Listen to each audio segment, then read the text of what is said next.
Chapter 30:22. The three sat in the car and looked at the boy in the alley. The boy was wearing a hoodie, as if trying to hide his appearance. However, the hoodie couldn't hide his young face. There were two adults before the boy. They were whispering something, as if they were making some kind of deal. This kind of scene was very common in America. Not often. Most of the time, it was adults selling forbidden items to minors. But right now, the roles seemed to be reversed. The boy was the seller, while the two adults were the buyers. The two seemed to be bargaining. The situation fell into a stalemate. After 10 minutes, both sides finally took a step back and the deal continued. The two adults left contentedly. Before leaving, they specially glanced at Qinzhao, West, and Ron Fazabin in the car. Clearly, they'd discovered the three. However, they only treated the three as buyers like them. The boy also discovered the three in the car. Of course, this was because the three didn't hide at all. Instead, they purposely leaked some magical aura. The boy wasn't afraid. Instead, he walked to the car. "You're here to buy things too, right? What good stuff do you have here?" Ruan Fazabin asked. The boy took out 3 rings. "I made these myself. You can see the quality." The three each picked up a ring.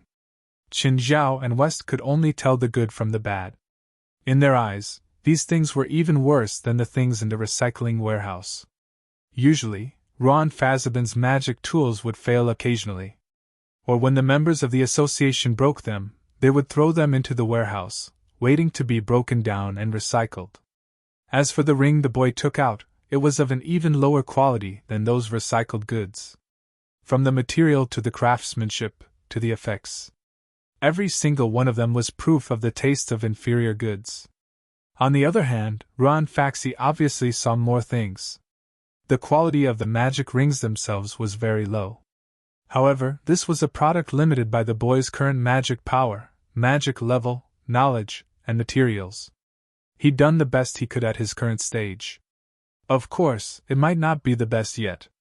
But at least Ruan Faxi felt that even at his age, at his cognitive stage, it would be difficult for him to do better than him. "How much?" "The 2 red ones are $100, and the purple one is better." "It's at least $500, the boy said. "Are you short of money?" Ruan Faxburn asked. "Please, which kid doesn't need money?" the boy said matter-of-factly. "I just changed my girlfriend, so it's natural that I'm short of money." I'll take all 3 rings." Ruan Faxi drew a few franklins. "Thank you for your generosity." The smile on the boy's face was almost overflowing. "But—" Before the boy could get the money, Ruan's tone suddenly changed. The boy instinctively felt that something was wrong. "However, I still need you to modify the magic circuits of these 3 rings." The boy frowned and looked at Ruan with dissatisfaction. Modify magic circuits? This was the best he could do. How else did he want her to modify it? "Are you using the Heart's Net Diagram magic circuit? The Mind Net Diagram isn't friendly to most spiritualists, so I hope that you can modify the magic circuit into the Holy Circuit magic circuit." "What Heart Net Diagram? What Holy Circuit magic circuit?" The boy was completely dumbfounded. It was the first time he had heard such a professional term. "If you can help me modify it, I can pay you $30,000, Ruan Faxi said. Upon hearing the $30,000, the boy forgot everything. $30,000. He had to make hundreds of magic rings to earn that much. But he really didn't understand what the Heart Net Diagram, or the Holy Circuit magic circuit was. According to this man, the magic circuit he was using now was the Heart Net Diagram. Then what was the Holy Circuit magic circuit? "Sir, I'm just a beginner. I don't know what the Holy Circuit magic circuit is, but it would be best if you could explain it." "You want to learn the Holy Circuit magic circuit? Can I?"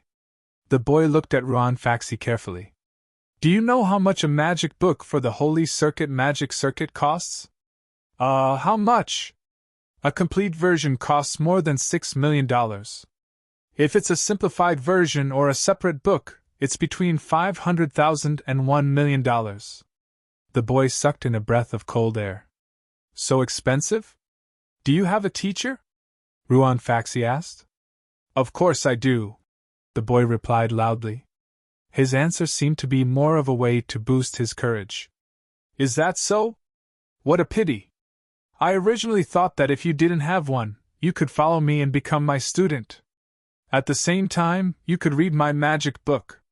Since you have a teacher, forget it. You're an alchemist too? Then why do you still want to buy these magic rings from me? Can't you make them yourself? Oh, these things you're selling, other than the purple one, which can barely be used once or twice, I'll just tear the 2 red magic rings apart. After all, the materials are more valuable than the rings themselves. By the way, you don't seem to know the prices. To be honest, the price you gave is too low. You'll lose a lot of money doing business like this. The boy's face turned green and red. You could have earned 10 times the profit, or even 100 times the profit, but now, I can only see you making a loss, a serious loss.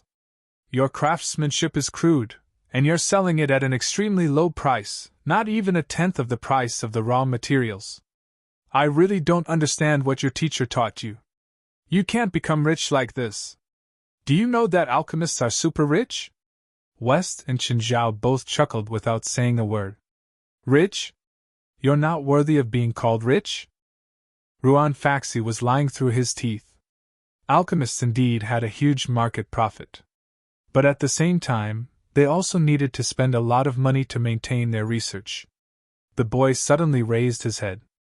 Sir, I apologize for the lie just now. I don't have a teacher.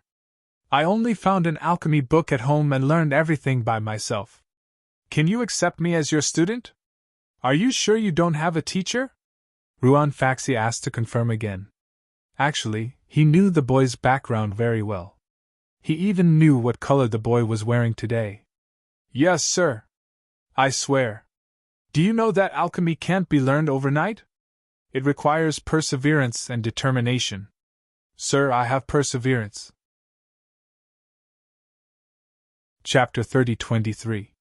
Just like that, Ruan Faxi tricked a kid right in front of Qinzhao and West. A 14-year-old minor. Qinzhao and West didn't know why Ruan Faxi had called them here. Was he here to see his trickery? Okay, you succeeded. The two guessed maliciously. Just then, 2 more people came from the other side of the road. Hey kid, you've been tricked. Qinzhao, West, and Ruan Faxi all looked annoyed. The boy, on the other hand, looked surprised. When Ruan Faxi saw one of them, his expression turned even worse. The person was very young, only 16 or 17. Mr. Faxi, what's wrong with you? You didn't trick me last time, so now you're trying to trick a minor?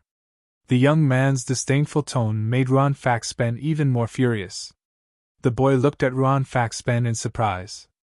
Thinking back, Ruan Faxi really did look like a liar. The boy took a few steps back instinctively. Just then, Qinzhao and West got off. Ruan Faxi also got off. Damelin, I think you're a talented young man, Ruan said coldly. I want to recruit you as my disciple. You can refuse, but you shouldn't interfere with my recruitment of a new disciple. You'll also see this as cheating. Whatever. If that's really the case, why didn't you tell him that alchemists aren't rich at all? You can't even satisfy my small request.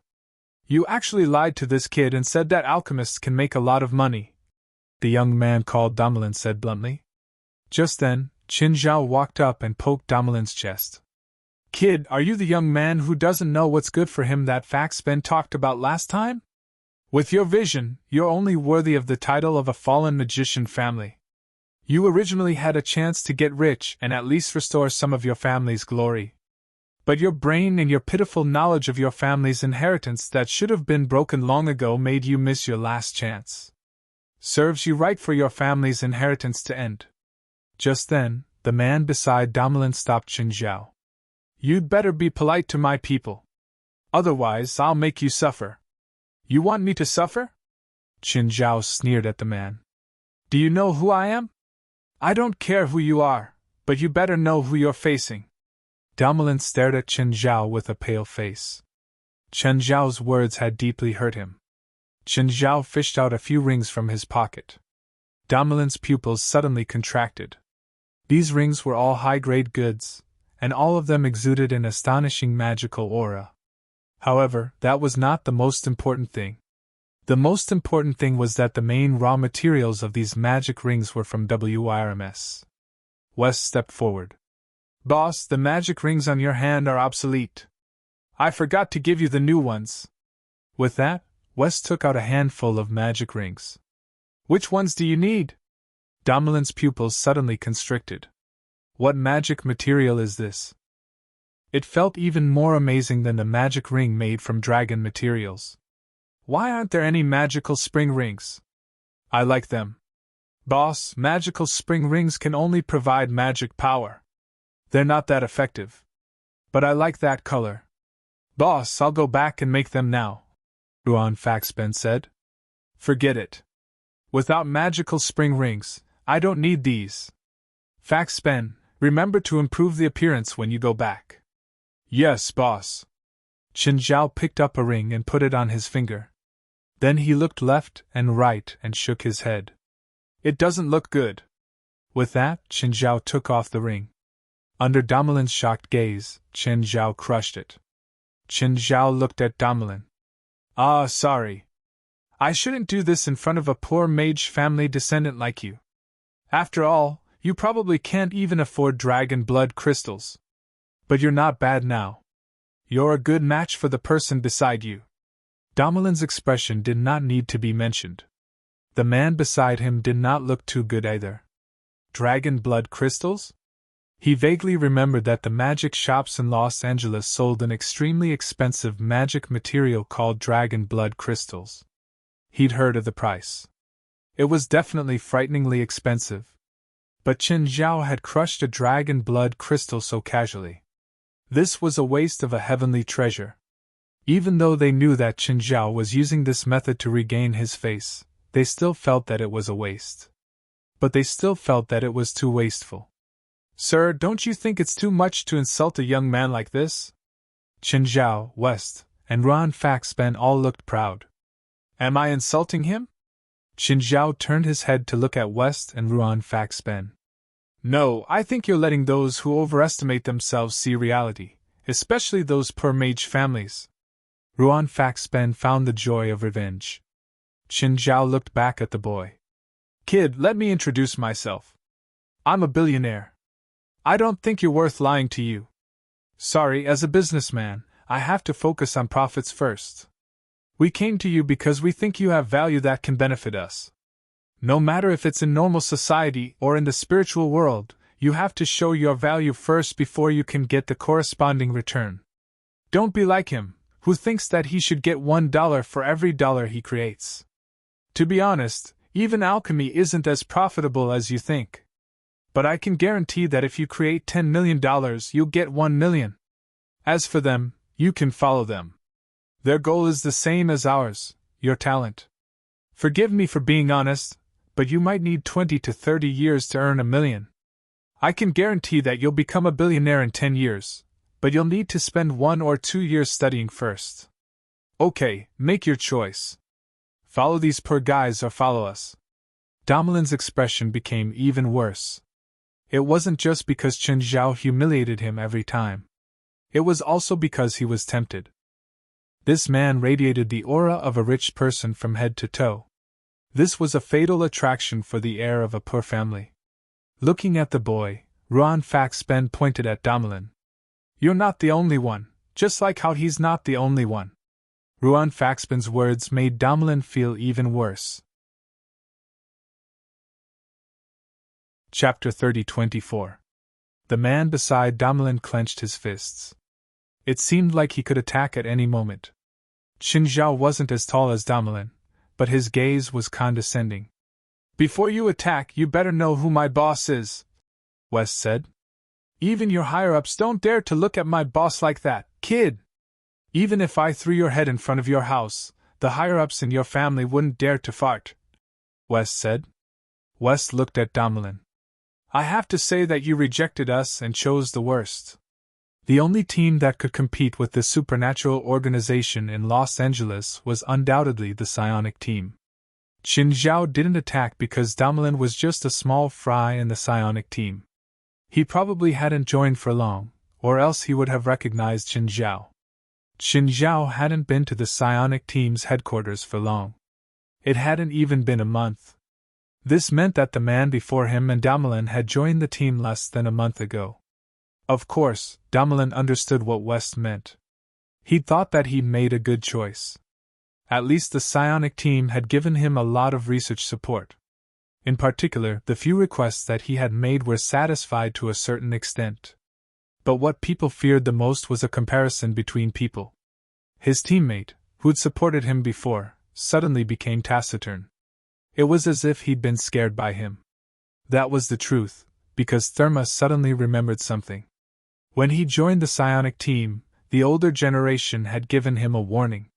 In Los Angeles, the psionic team had an old enemy. And the boss of this enemy was an Asian. He was a terrifyingly strong enemy that made one's hair stand on end. Therma felt like he'd hit the jackpot. No, it wasn't a feeling. He'd really hit the jackpot. Without surprise, the boy chose Roan Faxpen. He was at an age where he could understand things. The magic rings he'd made weren't really spent on his girlfriend. He was just making money for his family. It was a practical problem. He'd follow whoever could make him rich. He'd follow whoever could make him a millionaire. It had nothing to do with good or evil, loyalty, or anything like that. He didn't even know Roan Faxpen. He was only attracted by Qin Zhao's words.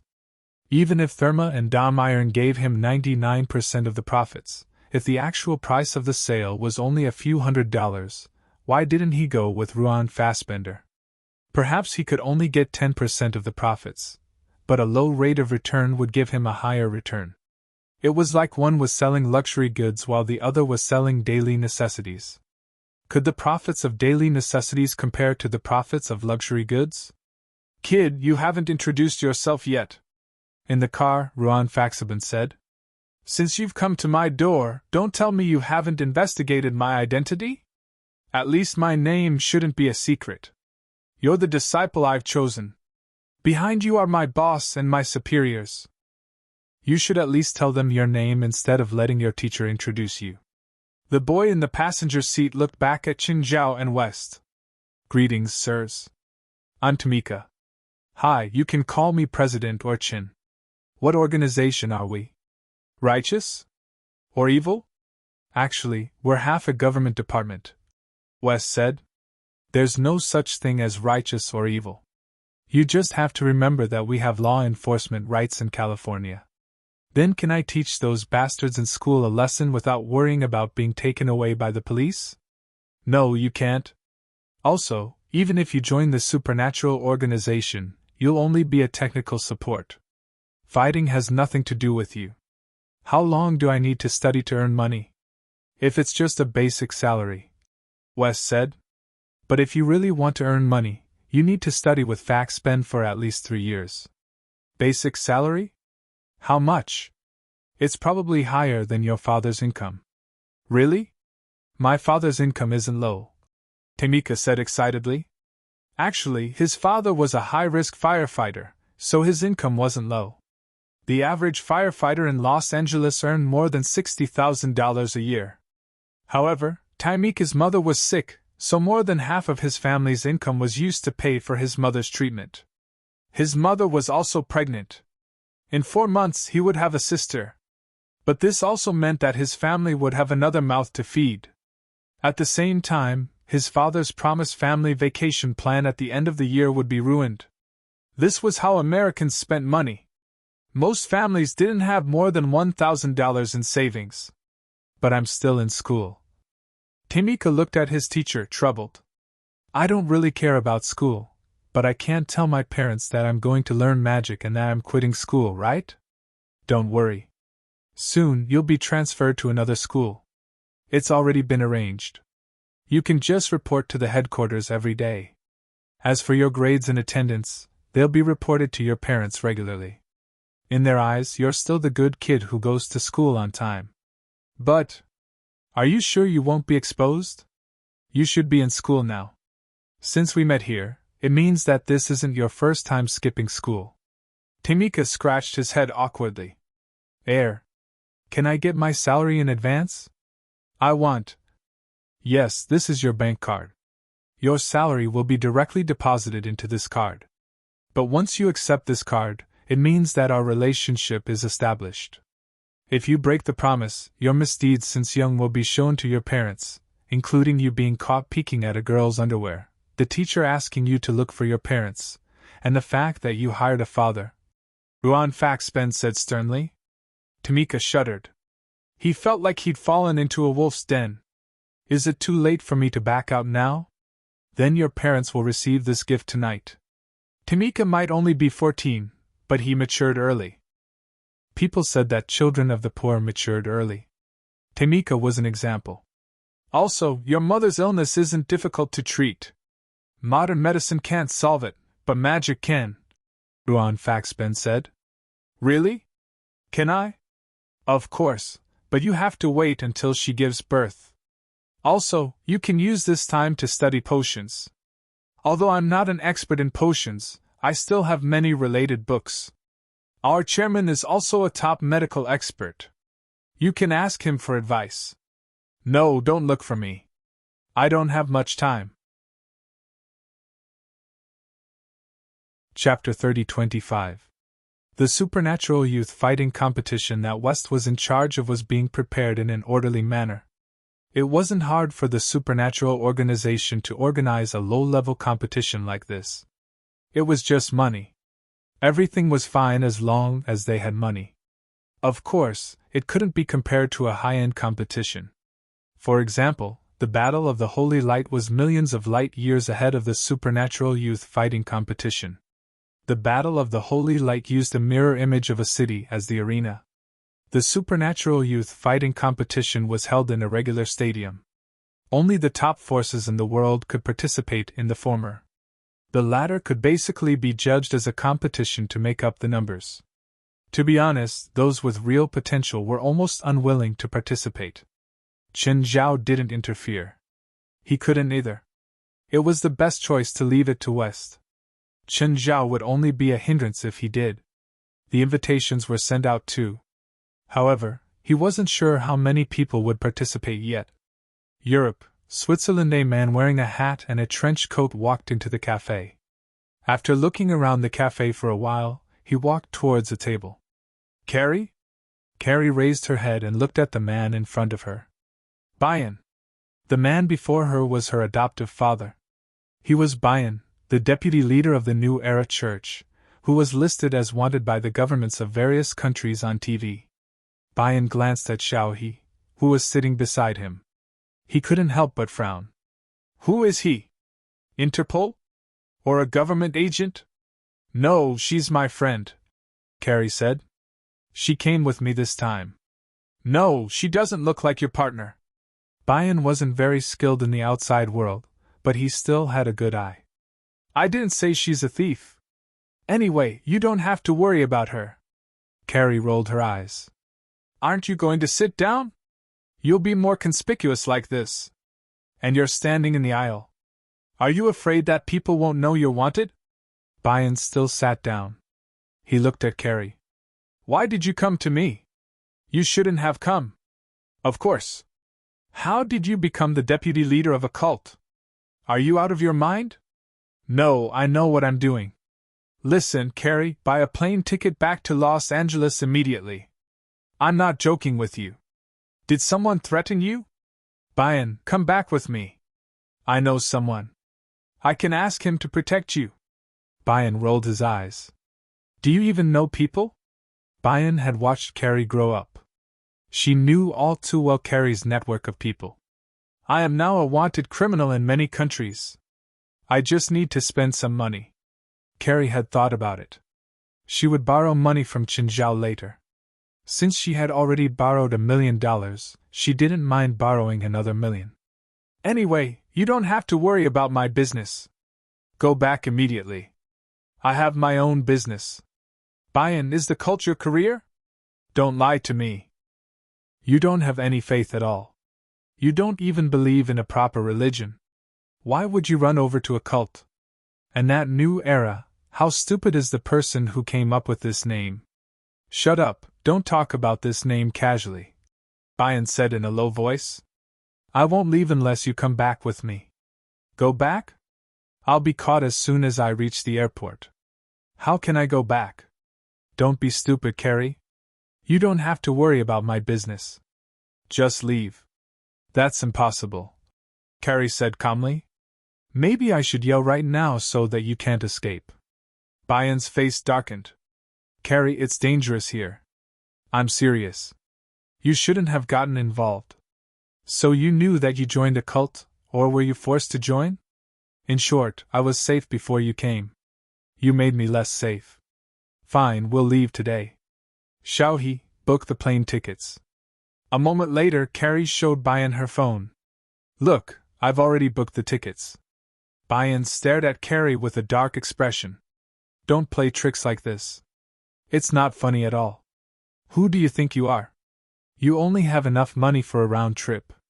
So, whether I book the tickets or not, you won't believe me. But I hope you're serious this time, Carrie. I don't want you to get involved. You don't understand what you're facing.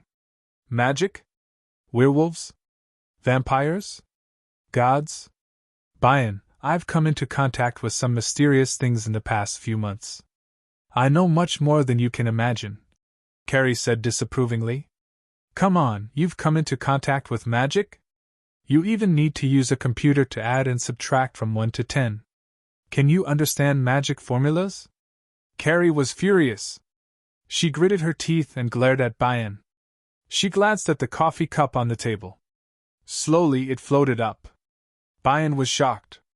His expression changed drastically. Damn, what's going on? How did you do it? Do you really know magic?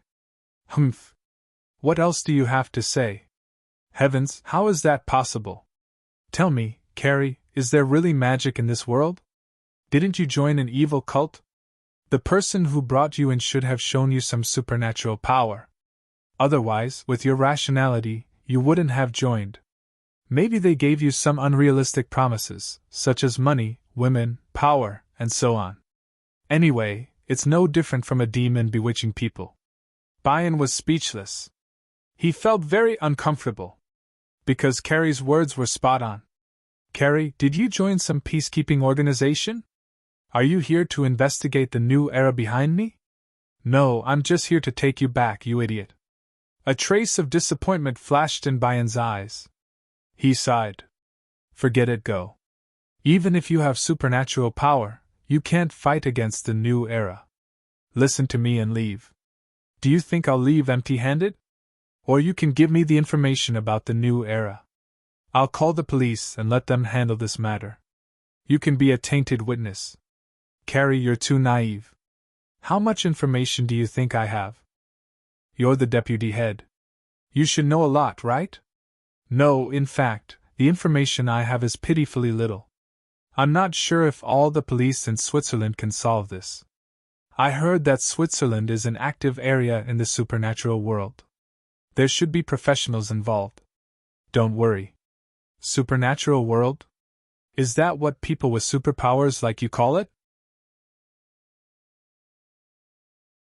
Chapter 30-26. Both Xiaohe and Carrie were surprised. They had thought that since Bayan had joined an evil cult, he would have more or less come into contact with the supernatural world. They didn't expect Bayan to say such amateurish words. Either this cult was just an empty title, or Bayan's position as the deputy cult leader was just an empty title. Carrie was considering whether or not to use force. She directly tied Bayan up. At that moment Bayan pulled up his sleeve. Both Xiaohe and Carrie were startled. There was a bloated tumor on Bayan's arm. The two of them felt nauseous and shocked at the sight of it. What's this? You can think of it as a time bomb, Bayan said helplessly. It's out of range, buh. Carrie hesitated, but still reached out and poked the tumor. Do you feel anything? No. How can we remove this thing? There's no way. Someone in our church tried. You don't want to know the result? The two fell silent. Carrie said again. Maybe I can find a way. Don't even think about it. Nobody can do it. Byron stood up. Carrie, go. If there's a chance in the future, I'll visit you. Byron, I feel like you're making arrangements for your funeral. Shut up. I'm not dead. Byron swore. I'm leaving. This time, Carrie didn't stop Byron. She knew that he was in danger. But she also knew that if she stopped Byron now, he would probably die. Xiao He and Carrie stared at each other for a long time. What do you think? Carrie asked. First of all, there's something I don't understand. What is it? Why did this evil cult of the new era find your adoptive father to be the deputy leader? Forgive me for being blunt, but he's just an ordinary person. He has no abilities, no magic, no identity, no status, no money, and he doesn't even have knowledge or manners. How can he be the deputy leader? Carrie's cheeks twitched. Damn it. How could Xiao He describe all of her adoptive father's characteristics so accurately? Obviously, her adoptive father was very successful in being a failure. In the past, he had at least some money, but after going bankrupt, he had achieved remarkable results in being a failure. Bjorn was simply a model, an excellent loser. No one could surpass him in this aspect. That's right, why would such a loser be appointed as the deputy sect leader? Just because he was a loser? That cult couldn't possibly be so lacking in manpower, right? If even Bjorn could become the deputy sect leader, he could even become their faith. So why?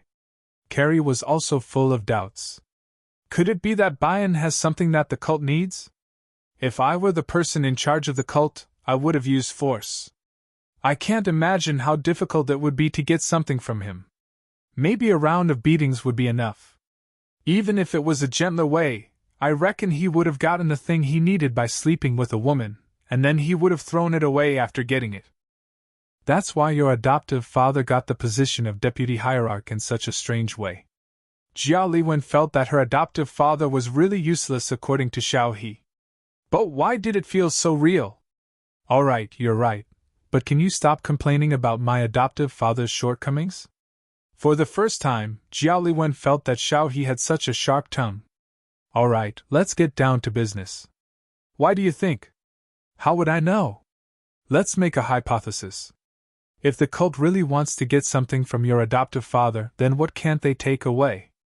This? Jiao Liwen couldn't think of anything that Bjorn had that the cult couldn't take away.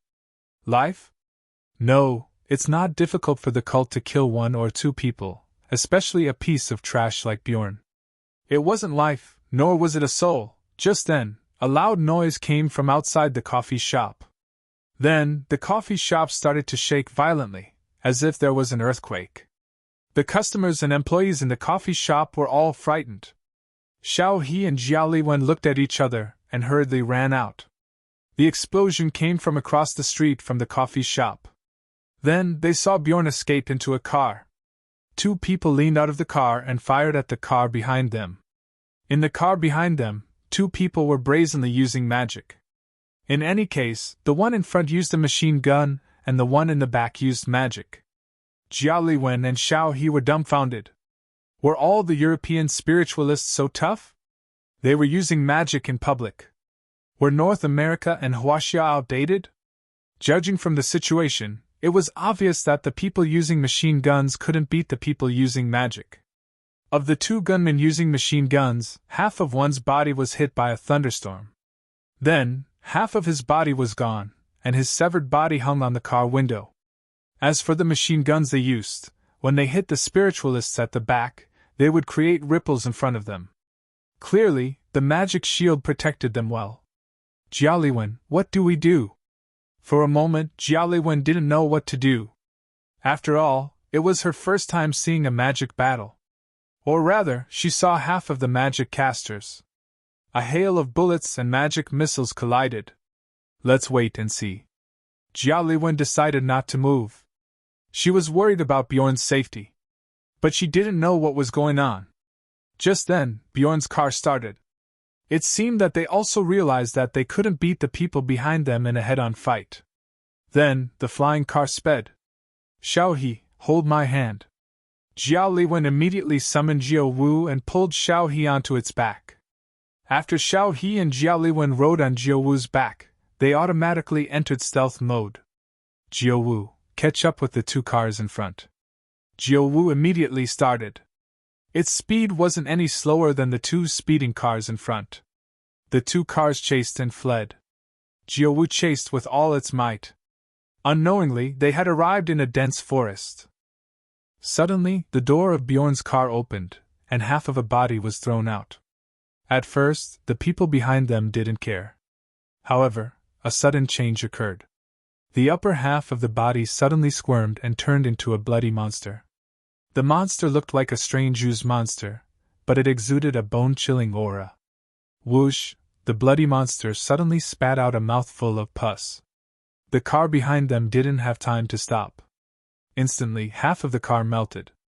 The people in the car quickly escaped. But someone was a step slower. His arm was stained with pus. Then, he watched as he was slowly eroded and dissolved. Chapter 30:27. The chasing party had lost a person. Only 2 men and 2 women were left, and their expressions were ugly. The flesh monster was still in front of them. Xiao He and Carrie were hiding in the back. They had seen the scene just now. It had really given them a fright. What's that thing? That's disgusting. Although they had come into contact with many supernatural things, most of them were spirits, or transformed spirits.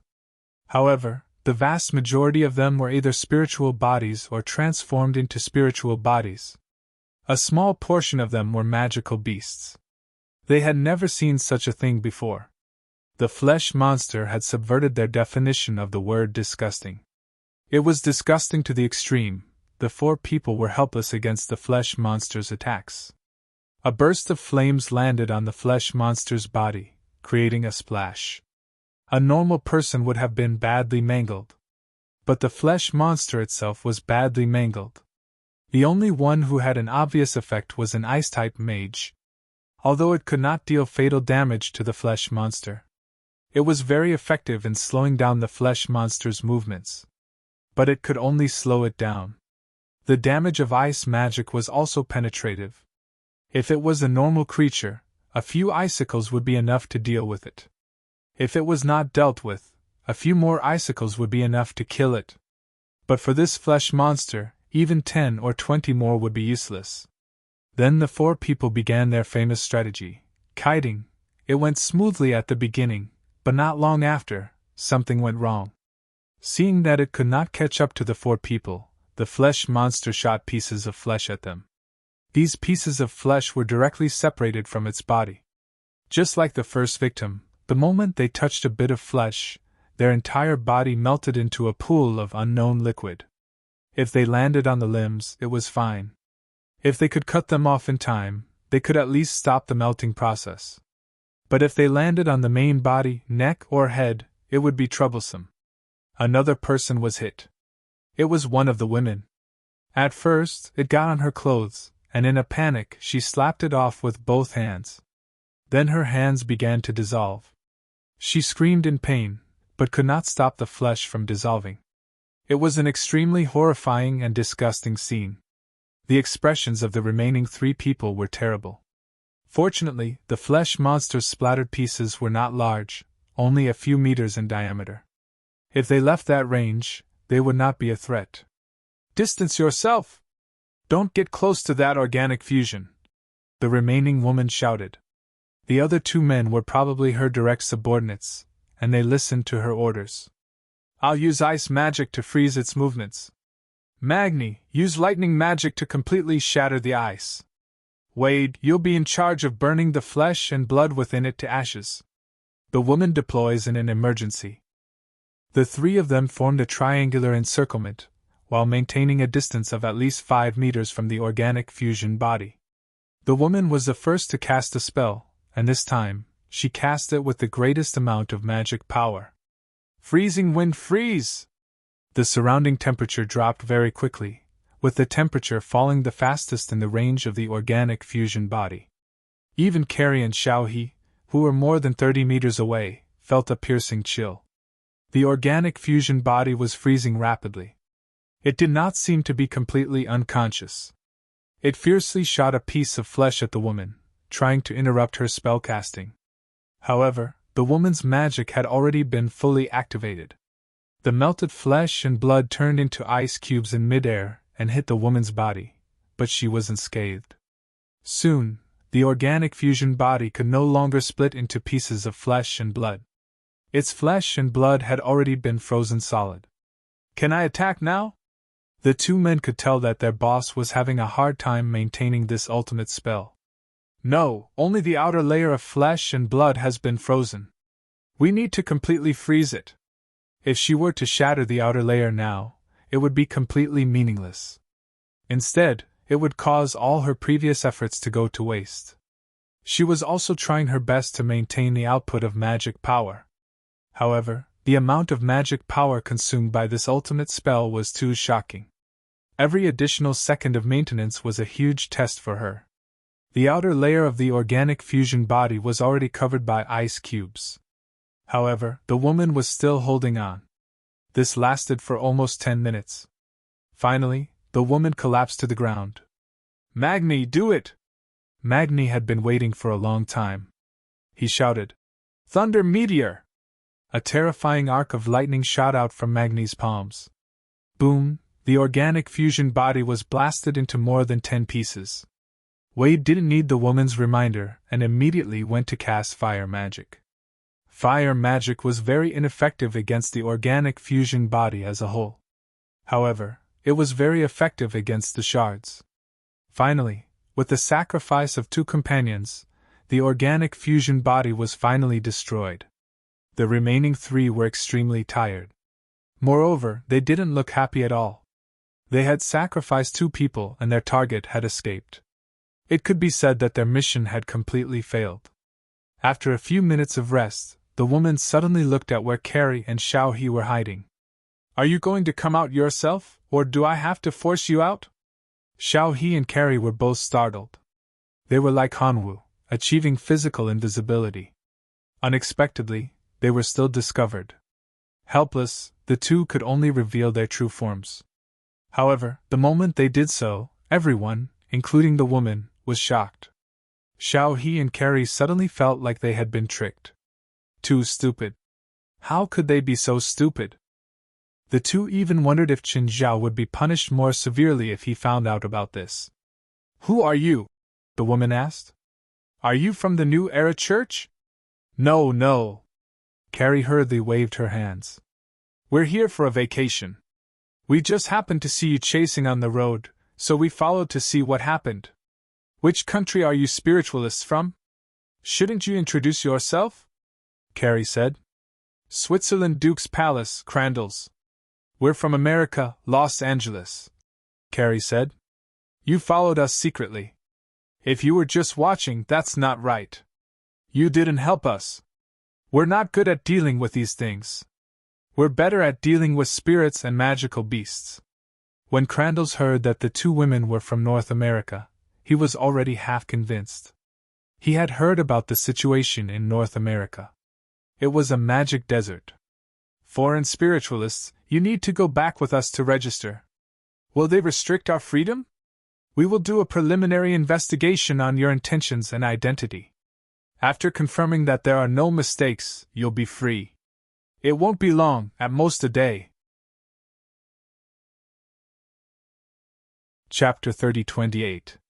After some investigation, Codels confirmed that Xiao He and Carrie were both from Los Angeles. Xiao He was Chinese, but she was studying in Los Angeles. However, she also noticed that Carrie seemed to have a criminal record. Of course, these were all insignificant things. At least Codels confirmed that Xiao He and Carrie were not their enemies. "You two are spiritualists too, right? Miss Wang, which Chinese sect are you from?"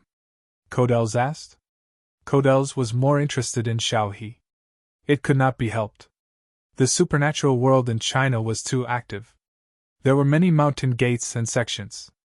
Official, private, and family. Almost all kinds of supernatural organizations could survive in China. Prosperity also meant that there would be powerful individuals and complete inheritances. This was why Codels was interested in Xiao He. I can't tell you, but this Miss Carey's legacy is also from China. It's a top-level legacy. Cranlisos sucked in a cold breath. The top-level legacy in China? That was equivalent to the top-level legacy in the world. No one could deny this. There were only a few that could be called the top-level legacy in China.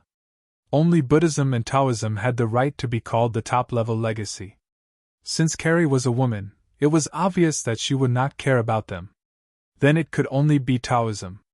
Carey did not know where her spells came from either. But Xiao He still had some knowledge. Therefore, she deduced Carey's heritage from the spells and spells that she usually cast. Moreover, most of the spells that Carey had inherited were the more common evil spells of Mao Mountain Town. These spells were easy to distinguish. They were Mao Mountain's signature spells. Then there was Yuwu. According to Carey's description, Xiao He went to investigate. She found that Yuwu was also Mao Mountain's guardian beast.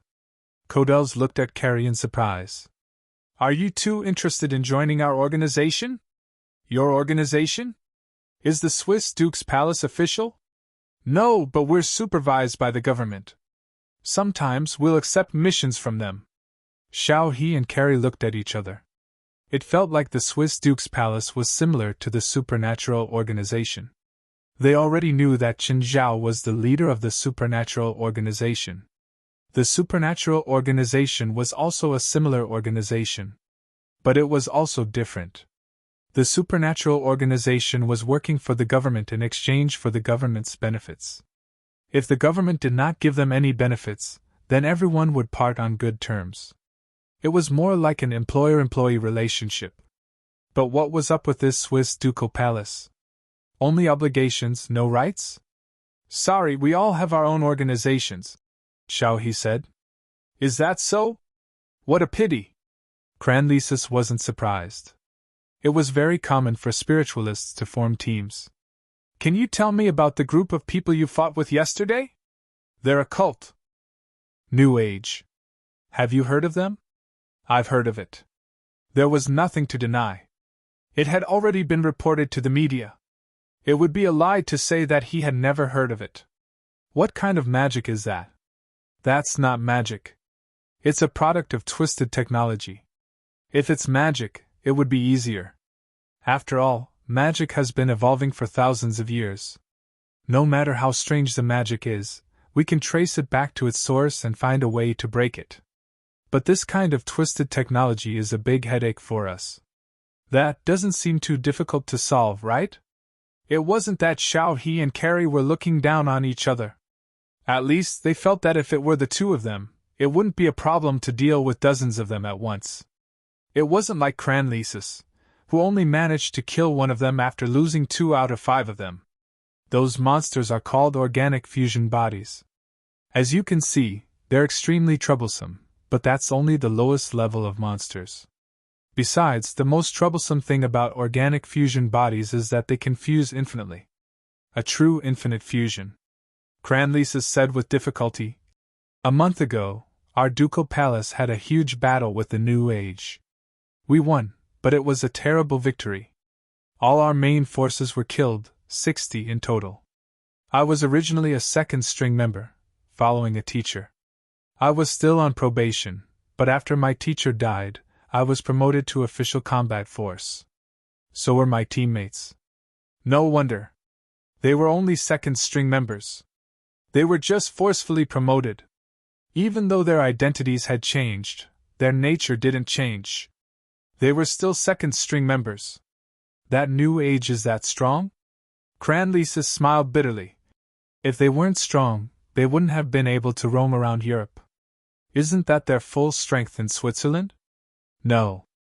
According to the information we received from the International Supernatural Organization, members of the New Age have been gathering in Switzerland for the past half a month. They are gathering there through various channels. They might be planning a terrorist attack in Switzerland, or they might be searching for something. That's all we know so far. As for their goal, we don't have a clear answer yet. What about the government? Doesn't it care? Our ducal palace is the only weapon the government has. Because of this battle, the ducal palace suffered a great loss. Now, the government has no choice but to seek help from other allies. Isn't Europe the most active region in the supernatural world? Why can't I sense anything at all? Cranleysy shook his head. Switzerland is on the fringes of paranormal activity, and there are only a few countries that are active. Before this incident, the government had been suppressing paranormal activity in the dark. Besides, there are actually a few local paranormal organizations, but because they are not recognized by the government, they have always been small in size. That's why those organizations are secretly gloating over the incident, hoping to see the government make a fool out of themselves. So you're short on manpower now? Are you interested in joining us? Forget about joining, but I'm fine with helping, Jiao Liwen said.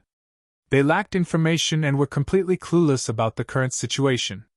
Moreover, they didn't have the legal authority to act. If they could temporarily borrow the power of the ducal palace and participate in the operation, it would be easier for them to understand the situation and rescue Bjorn. Cranleysy was naturally willing to accept their help. After all, the ducal palace was in dire need of manpower. They already had the intention to rope them in. Even though Xiao He and Carrie didn't join them directly. At least they would be happy to help. Do we need to pay attention to anything? Or are there any restrictions? Try to avoid fighting in public to avoid hurting ordinary people. That's the only requirement. Chapter 30-29. Sure. Xiao He and Carrie both nodded. I have some magic equipment. You guys can get one too. We do, Xiao He said. We're all professionals. We're completely different from the alchemists outside. Also, it's free. All right. Since it was free, Xiao He and Carrie didn't refuse. They followed Cranleysy to the warehouse and each got a set of equipment. Get ready.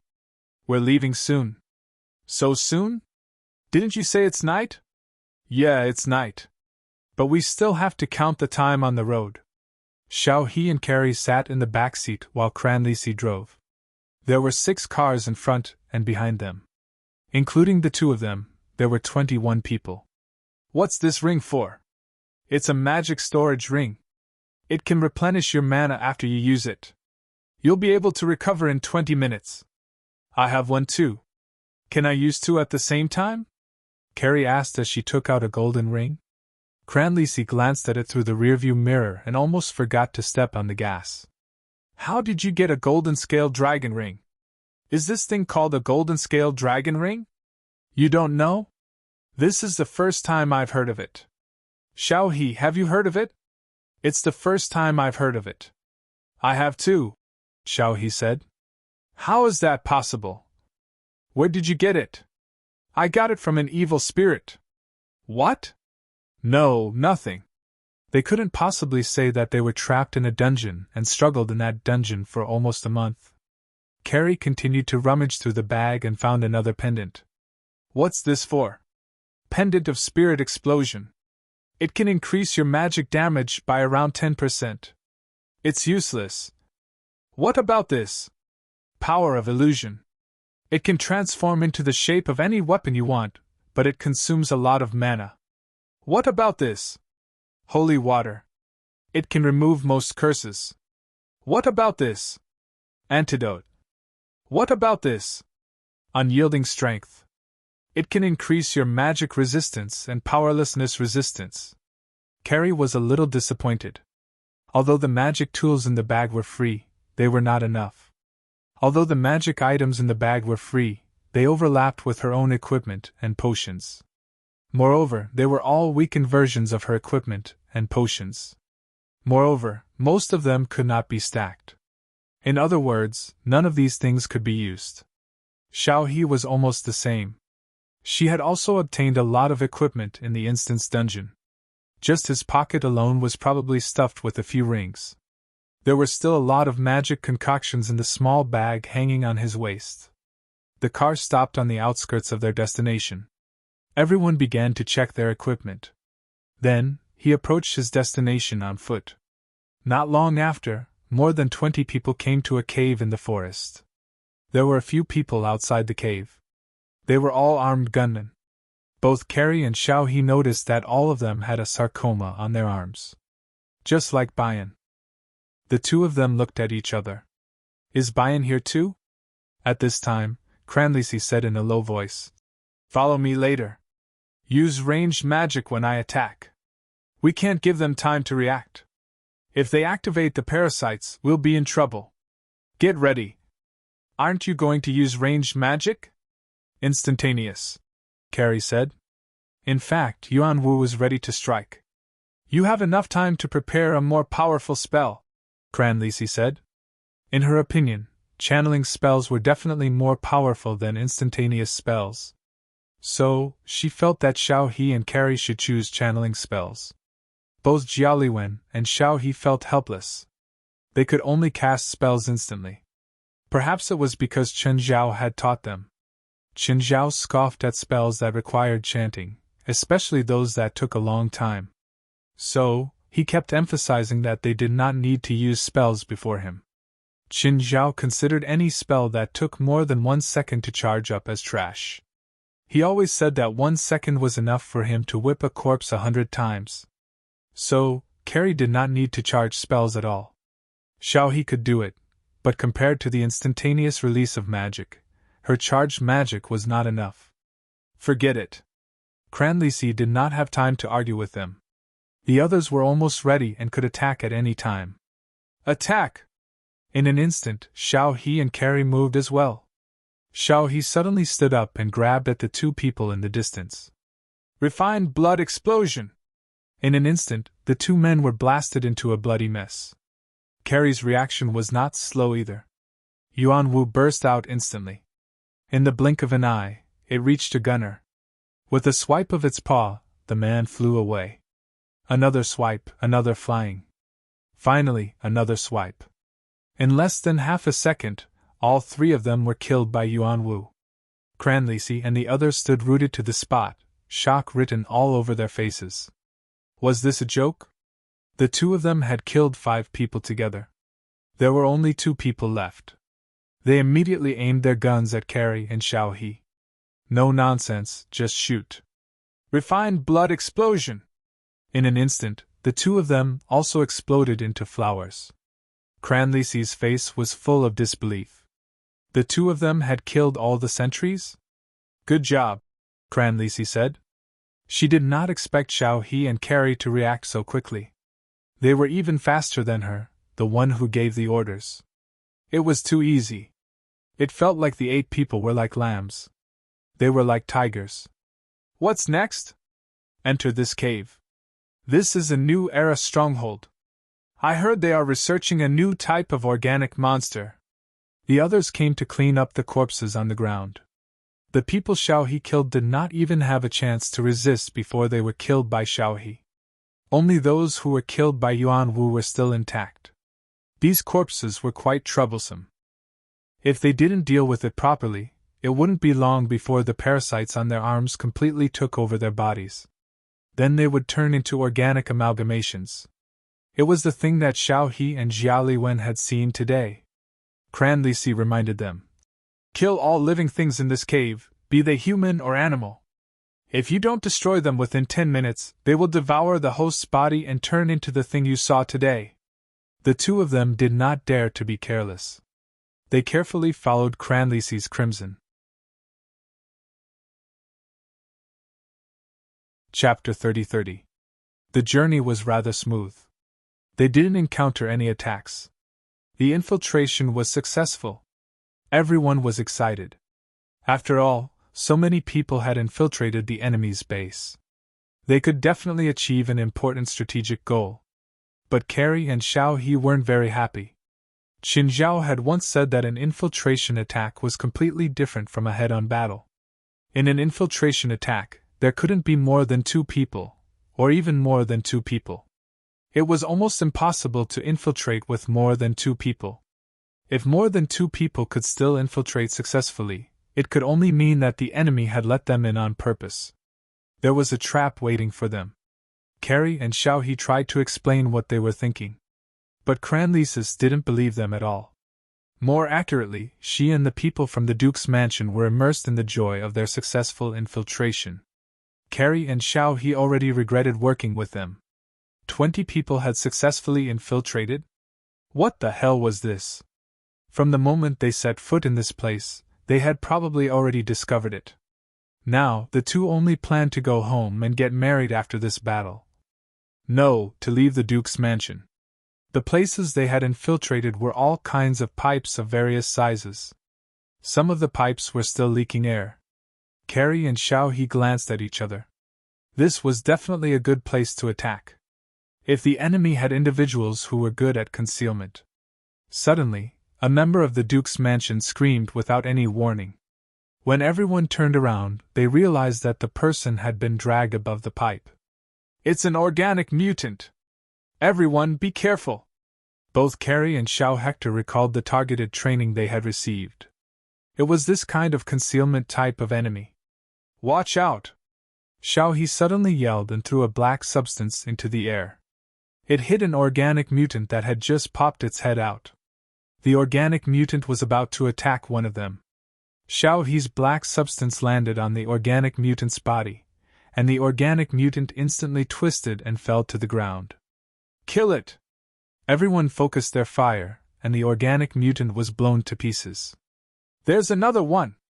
Another organic mutant was taken down by Xiao He. Xiao He was very good at this.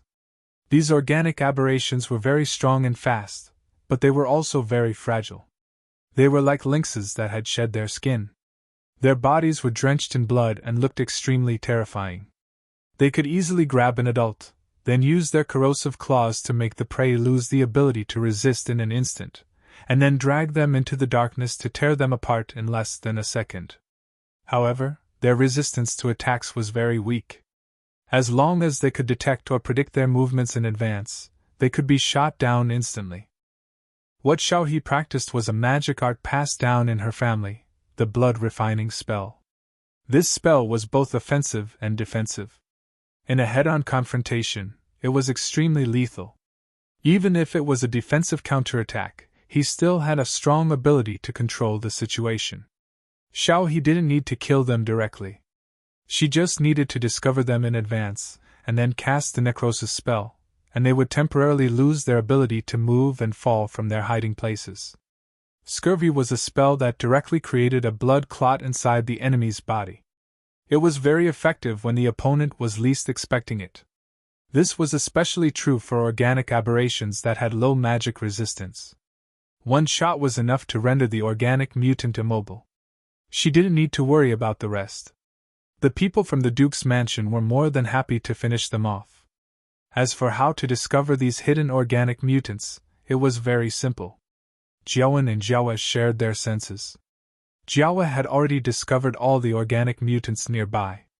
Jiawa would then inform Jiawen, and Jiawen would then share the information with Xiao He. Of course, Xiao He's reaction time was still a bit slow due to the information being transmitted 3 times. However, this was enough to deal with these organic mutants. The others also noticed that Xiao He's reaction time was too sharp. She could almost instantly make the organic mutants fall from their heads as soon as they appeared.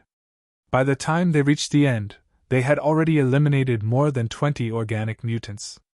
All of them were killed by Xiao He, and then they would finish them off. Xiao He, you're really amazing. How did you do it? Codelus asked in surprise. They pushed open a hatch, and inside was a circular attic walkway. It looked like a patio, but the top was completely sealed. When they entered in a single file, the hatch behind them suddenly slammed shut. Who? Which one of you closed it? Codelus had a bad feeling about this. Their people would never do something so stupid. At that moment, deformed monsters appeared at the entrance of the circular walkway. Organic mutants, organic fusion mutants, and some other monsters that looked similar yet different. Everyone's expression changed. Not good! This is a trap! Xiao He and Jiawen wished they could slap Codelus away. They had already told her about it.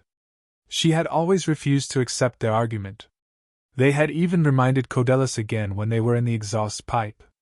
It was such an obvious sign, but Codelus still refused to accept it. Now that the trap had been activated, she finally believed it. Wasn't it too late? Fight! Fight!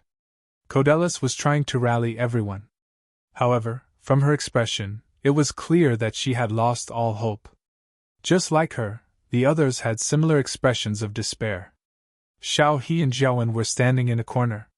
They had set up this time not to fight back recklessly. First, they had to find a blind spot. In a battle with so many people, positioning was very important. They could not trust anyone else, so they could not leave their backs to anyone else. That was why they had to find a blind spot. To ensure that no one would suddenly attack them from above or behind them. The battle was fierce, and the people from the Duke's mansion fell one after another. However, this had nothing to do with Xiao He and Jiawen. They had always been at their own pace. As long as they were not ambushed, their side was as stable as a dog. But Bu Wu had not made his move yet. There was no time for him to act yet. These things looked disgusting and difficult to deal with. In terms of timing, Xiao He and Jiawen could easily deal with them. Compared to the situation back in the village, the situation here was child's play. If one had to point out the difficulty, it was the people from the Duke's mansion. Codelus suddenly turned to look at Xiao He and Jiawen. She was shocked to find that there were monster corpses and minced meat in front of Xiao He and Jiawen. She was stunned. So strong! They were so strong! That was her first thought. The others could barely deal with a monster with a few people. However, Xiao He and Jiawen could deal with several at once. Moreover, they were standing in a corner, which ensured that the number of monsters that could attack them at the same time would not exceed 2 digits. The organic amalgamations that gave the people from the Duke's mansion a headache could not even last one round against them. Chapter 30-31. Jialiwen, hold on. I need to recover my magic power. All right. Jialiwen nodded. She had used up a lot of her magic power, but she could still hold on. Xiao He was about the same as her. She still had some magic power. She was just recovering her magic power in advance to ensure the flow of the battle. There were less than 10 people left in the Duke's mansion. The rest weren't just strong. It was only because they were lucky. But now, they were dumbfounded. The number of monsters that Xiao He and Carrie had killed was more than the total number of monsters that the 20 of them had killed. Not just a lot, but a lot. He was too strong. He was unreasonably strong. For example, the organic fusion body. They had to slow down and put some distance between them before killing them with powerful magic. But for Xiao He and Jialiwen, it was just a matter of magic. Codelus was also dumbfounded. Everyone, get to the wall. Retreat to their side. Codelus's mind was much clearer now. He knew that he couldn't interfere with Xiao He and Jialiwen's teamwork. If they recklessly interfered with Xiao He and Jialiwen's battle, they would become a burden. If they collapsed, the Duke's mansion's forces, including herself, would be doomed. However, there were simply too many monsters. They seemed to have been released from their cages and kept surging out. Codelus had been observing Jialiwen and Xiao He. She was worried that they would run out of energy. But what surprised her was that no matter how many monsters came, the two were still able to maintain a high rate of killing. Codelus clearly didn't know that Xiao He and Jialiwen could last an entire night in this situation. To them, this was a normal operation. They didn't feel the slightest bit of pressure in this situation. In fact, they suddenly realized how strong they were. This is too troublesome. There's no end to this. Jialiwen, use your ultimate move. We'll open a path, Xiao He said. All right. Jialiwen quickly formed a seal with both hands. Old Lord Taishang, I command you. While chanting the incantation, Jialiwen sent out a hand seal. Yuan Wu suddenly charged out. The seal landed on Yuan Wu's body. In an instant, Yuan Wu's body turned solid and golden. Everyone looked at Yu Wu's mighty and majestic body in shock. Be careful! Those flesh monsters are highly corrosive even if they're summoned creatures, Cranlisi reminded. But Carrie turned a deaf ear to Cranley's warning. Although Ma Wu's figure was enormous, it was rather agile, and its speed was even swift to the extreme. It leaped over a dozen meters away and tapped its claws on one of the organic fusion beasts. The organic fusion body instantly turned into a gold-like substance, and its body was also frozen. In the end, it turned into golden liquid and never came back to life. Just like that, Yuan Wu tapped a few more times, and a path along the way had already been cleared. Everyone couldn't help but gasp. He was too strong. He was at the legendary level. Cranliso stared at Carrie's figure. Is this the top inheritance of China? Compared to the people of the Duke's mansion, it was a completely different concept. Keep up! Cried Carrie. The golden Pantheon Wu slammed into the iron door on the other side. The moment he touched the metal door, it turned golden and melted. Everyone hurriedly followed Xiao He and Jia Liwen. At the exit of the circular tunnel was a long and narrow passageway. There were also a large number of flesh monsters. The golden Pantheon Wu charged forward. No matter what it encountered, it would just charge through. But Cranley could see that. The golden light on the creature's body was gradually fading. It seemed that it wasn't permanent. Only when the golden light on the Pantheon Wu completely faded did it return to Jia Liwen's side. However, there were still more flesh monsters ahead. All of you, back off. Cast a magic barrier on yourselves, Xiao He said. Xiao He also decided to unleash a powerful attack. Fiendish blood soul refinement. Explode! Xiao He first detonated the blood on one of the flesh monsters. Then, that flesh monster exploded, its flesh and blood splattering on the other flesh monsters. A third, a fourth, a fifth, it was like a chain mine had been detonated. Explosions rang out one after another. Xiao He let out a long sigh. These guys are really easy to deal with. They're much easier than the demons and devils we encountered before, Xiao He said in a relaxed manner. Xiao He was not blowing her own trumpet. These flesh monsters were too easy to deal with. Her technique was to convert the blood of the flesh monsters into fiendish blood. This fiendish blood could cause explosions. But generally speaking, it wasn't easy to deal with spiritualists. First of all, spiritualists' magic resistance had already greatly reduced the power of the technique. Moreover, spiritualists would usually cast a magic barrier on themselves first. This caused the power of the spell to drop again and again. But these flesh monsters were man-made. Their magic resistance was very, very low. Not only did the power of Xiao He's technique not decrease, it actually increased. This made Xiao He's chain explosion even more effective. After the first flesh monster exploded, the fiendish blood splattered on the other flesh monsters.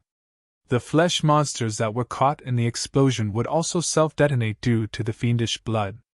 After repeating this process for a dozen or so seconds, nearly 100 flesh monsters in the passage had self-detonated. And Xiao He's magic power was pitifully low. Too powerful. Everyone sighed. They had thought that Jia Liwen was already strong enough. But Xiao He's performance wasn't inferior to Jia Liwen at all. But at the end of the passage, flesh monsters began to appear again. Everyone hurriedly followed Xiao He and Jia Liwen's footsteps. The limit that had just appeared was meaningless to Xiao He and Jia Liwen. When they pushed open the door at the end of the passage again, everyone found that there were people here. It was these guys in white coats, who were continuously releasing their test subjects. Not good, they're coming, damn, there are so many organisms, why can't they stop them? The researcher in the white coat was about to raise his machine gun.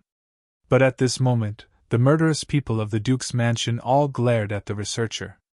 The researchers decisively put down their guns and cupped their fists. Immediately stop releasing these monsters. If you don't listen, you can go and stay with your test subjects. The researchers immediately stopped the gate. In the surveillance room, they saw that these flesh monsters came out from the single-spaced compartments. Finally done. Xiao He and Jia Liwen both heaved a long sigh of relief. Find a way out.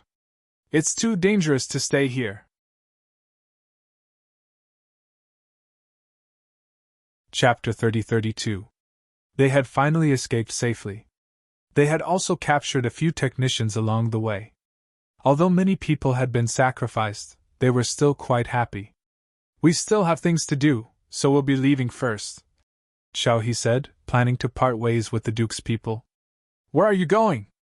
"I'll arrange a place for you." "Thank you, but there's no need. We've already booked a hotel." "Then I'll pick you up tomorrow and discuss with you what to do next," Cranlisi said sincerely. "Thank you, but we have our own arrangements." "But we have something very important." Carrie finally could not hold it in any longer. She roared, "I don't want to team up with you idiots anymore.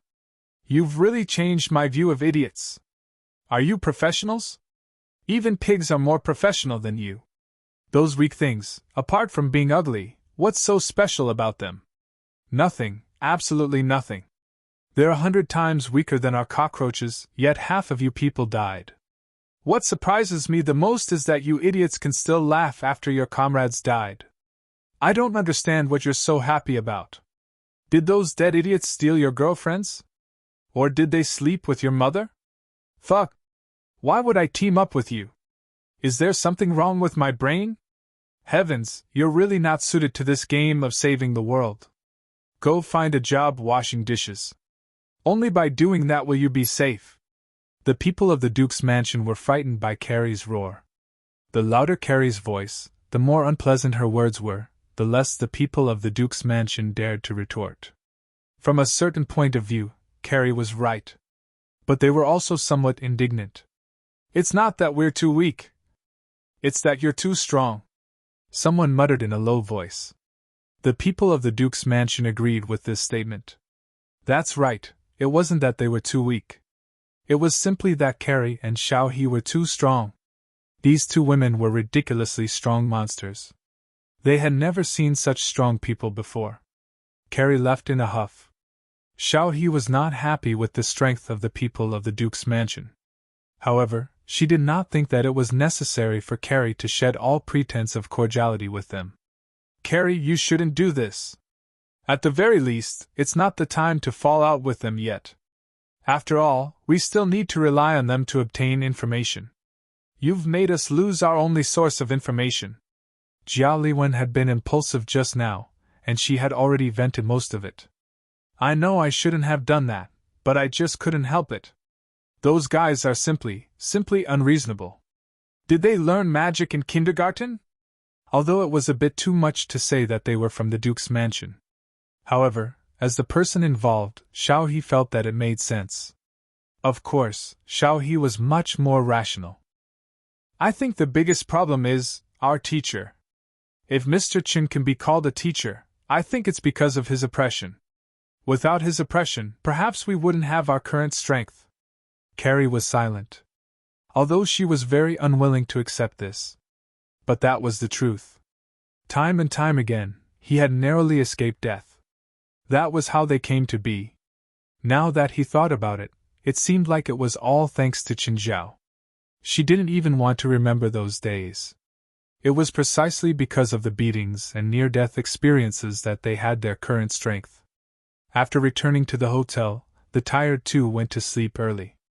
The next morning, they were woken up by urgent knocks on the door. They opened the door angrily and realized that it was Crandall's.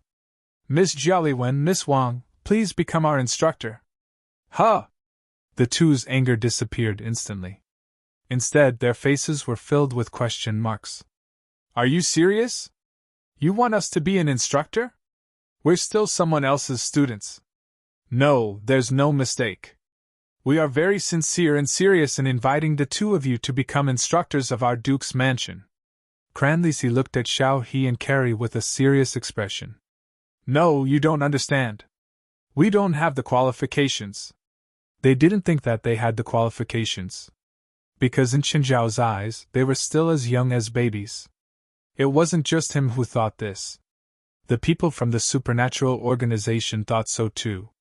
The two of them were far from that standard. They felt that they had to at least reach the average standard of the organization to barely be considered an apprentice. Unlike now, when they were still beginners. How could they have the qualifications to teach others? Miss Wang, Miss Jiaoliwen, you saw how weak the Duke's residence is. What we did last night was our true strength, the strength of our official members. The official members were indeed forced to do something beyond their abilities. But the previous members weren't that much stronger than them. The previous members had been completely wiped out by the same trap. This meant that even if the previous members were better than them now, they weren't that much stronger. Jiao Liwen and Xiao He, on the other hand, were truly powerful. It could be said that the two of them were more powerful than 20 people combined. That was why Jiao Liwen had scolded them last night. Not only did they not hate Jiao Liwen, but they also felt that she was right. Being 50% stronger would make people jealous. Being 100% stronger would make people admire them. Being 1000% stronger would only make people believe in them. Now, Jiao Liwen and Xiao He had already made them admire them. They even thought that God had sent them to save them. They couldn't imagine how North America, which was a magical desert, could have these two powerful people. Xiao He could understand. After all, they came from an area with the most supernatural activities. But Jiao Liwen was a true American. But when Codella said that Jiao Liwen was the heir of a top Chinese inheritance, everyone in the Duke's residence gasped. Otherwise, they couldn't explain why Jiao Liwen was so powerful. As long as you two are willing to agree to our request, we can agree to anything. No, we can't be instructors. We still have our own things to do. What do you want to do? We can do it for you. Xiao He and Jiao Liwen glanced at each other. They were also hesitant. But if they really agreed, what would they teach? How would they train them? They had been trained by Chen Zhao for 2 months. But how to train others was another matter. They couldn't copy Chen Zhao's training method for the people in the Duke's residence. It wouldn't work at all. They couldn't do it either. More importantly, Chen Zhao could find all kinds of dangers for them to try and beat up because he was strong enough. He could ensure that his enemies would attack at the crucial moment even though they were dangerous. But they couldn't do it.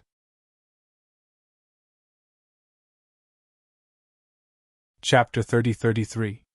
We don't have much time, Xiao He said. We have to leave in a week at most. Even if it's just a week, we need more experience, more useful experience, Cranliso said. We actually don't have much experience, Xiao He said. This is our first time doing something alone.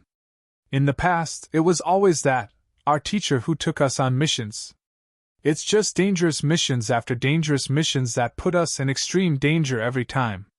At the same time, we learn to grow. Teach? She didn't know how to do that at all. Neither did Carrie. They could do the same if they wanted to. The key problem was that they could put the newbies in danger. But they couldn't guarantee their safety. In the past, Chen Zhao would bring them or have people from the supernatural organization watch over them. No matter what kind of danger they encountered, as long as it was over the limit, the people watching over them would take care of it. There was nothing the caretakers couldn't solve. Almost all monsters couldn't withstand a single blow from them. It's okay. We can accept any result. If danger can help us grow, then let us face danger. Carrie and Xiao He exchanged glances when they saw how determined Codelis was. We need to discuss. Fine. Crandall's was a bit disappointed. He didn't get a satisfactory answer. After thinking it over, Carrie and Xiao He finally made a decision. They'd agreed to Crandall's request. Of course, they joined the Duke's mansion as temporary instructors. In the next few days, Xiao He and Carrie would be the leaders of every operation. Every member of the operation had to obey their orders without question. That day, Carrie and Xiao He led the people from the Duke's mansion into action. The mission was rather successful. The people from the Duke's mansion were very obedient. Xiao He and Carrie had already proven their qualifications with their strength. The only problem was that the people who claimed to be the most professional in dealing with supernatural incidents were simply too weak. Their problem wasn't just being weak. They also fought without any strategy. They didn't have any teamwork either. Xiao He and Carrie's teamwork had been honed in actual combat. Now, not only had they grown together, but they'd also reached the level of telepathy. They didn't need to communicate. When facing a monster, they could instantly understand each other's intentions and what to do next. On the other hand, the people from the Duke's mansion were not only weak, but they also often blocked the path of their companions' magic attacks. This was simply suicidal behavior. Not only would he be committing suicide, but he could also kill his teammates. If a teammate was accidentally injured, it was very likely that they would lose the opportunity to attack. In the end, the enemy took the opportunity to counterattack. In the end, Carrie and Xiao He had no choice but to step in and resolve those troubles. To be precise, it was not a problem at all. To the two of them, the enemy was weak. The people from the Duke's mansion had the ability to solve this problem. But the mistakes piled up again and again. They had completely lost the chance to turn the tables. "Hello, Mr. Chen, are you resting now? I don't know what time it is over there, but I'm having lunch right now." Qin Zhao was surprised that Jiaowin called him. Carrie rarely took the initiative to call him. Unless he was in trouble. "Are you in trouble?" "It's not really troublesome," Carrie said hesitantly. "Then it's troublesome. Tell me, what kind of trouble are you in?" It was obvious that something that could make Carrie hesitate had to be troublesome. "It's like this. We're in Switzerland right now. We wanted to find a local supernatural organization to cooperate with, but we ended up becoming the organization's instructors, temporary instructors. All right, there are too many things to complain about in your words. Allow me to reorganize my thoughts." "All right, continue." "This Duke's mansion is very weak. Unbelievably weak." "How strange. You actually have the right to say that others are weak," Carrie said. She wasn't angry. "They can even hire me and Xiao He as instructors, so it's not strange that they're weak." "Okay, that makes sense," Qin Zhao said. "So what's your problem now?" "They're too weak. I wanted to use your method, but Xiao He and I realized that we can't control the danger. Strength, cooperation, and experience are all problems. To be honest, I doubt whether these people are combatants or not. How about this? You and Xiao He will split up first, and each take a few people with you. Let them integrate into your cooperation, and let them cooperate with you. Don't have a battle training every day. Find a few small tasks and keep them busy all day long. But I don't have that much time. I have my own things to do." "That's your problem. You and Xiao He promised them, so you should take responsibility." "Mr. Chen, how about you give me a few days?" "No. We agreed on 15 days, so it has to be 15 days. If you don't come back in 15 days, I'll go find you." After hanging up, Jiaoliwen smashed the phone on the floor. Over the past few days, the Supernatural Organization had been in charge of the selection for the youth supernatural fighting competition. Even though they'd relaxed the requirements, they still had to eliminate some unqualified participants. The contestants were also of all shapes and sizes, and there were all kinds of weird and messy things. Qin Zhao went to watch the selection a few times and felt a headache coming on. For example, there was a young man who knew how to control spirits. In order to participate in the competition, he went to catch a powerful evil spirit. Then, in front of the three interviewers, West, Jalanash, and Halley's, the evil spirit went out of control. It really went out of control. It turned out that the young man hadn't really caught it or controlled it at all. He'd used a vessel to temporarily seal the evil spirit's movements, and then used a method that he thought was feasible to cast some ritualistic magic on the evil spirit. He thought that he'd controlled it. In the end, the evil spirit attacked the young man as soon as it broke free. If not for the interviewers, in any other private place, the young man would be dead. The young man would definitely die. It was possible to control an evil spirit that was far stronger than him. It was possible. Technique, luck, and the number of attempts were all important. Some ritualistic magic couldn't be done on the first try. It required many attempts. The stronger the evil spirit, the more it was like this. Of course, this was only one of the accidents, not the only one.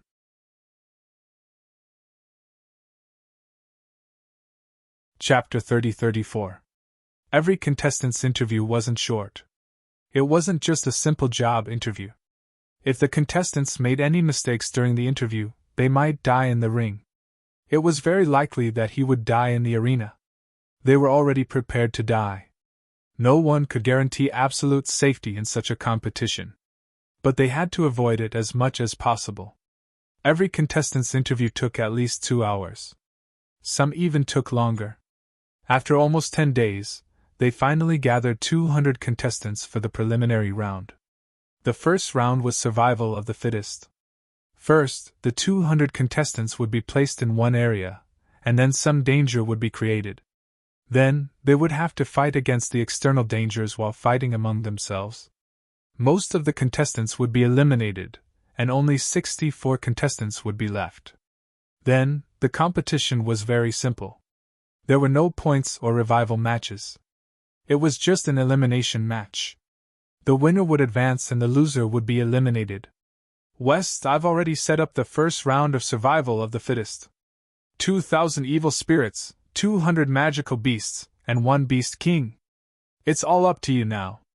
It took Chen Zhao a lot of effort to kill so many evil spirits and magical beasts. He had to go to the serpent world to capture them. The evil spirits were even more troublesome. Chen Zhao had to destroy 3 evil spirit nests to gather 1,000 evil spirits. As for the beast king, it was the easiest. It was at the early stage of the disaster stage, so it wasn't difficult.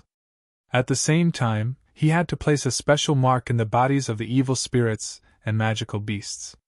That way, after the contestants killed them, they could use it as proof. Guild leader, how about this? Each of these participants must eliminate 20 evil spirits and 3 demonic beasts, as well as 3 other participants' tokens. Only then can they advance to the next level.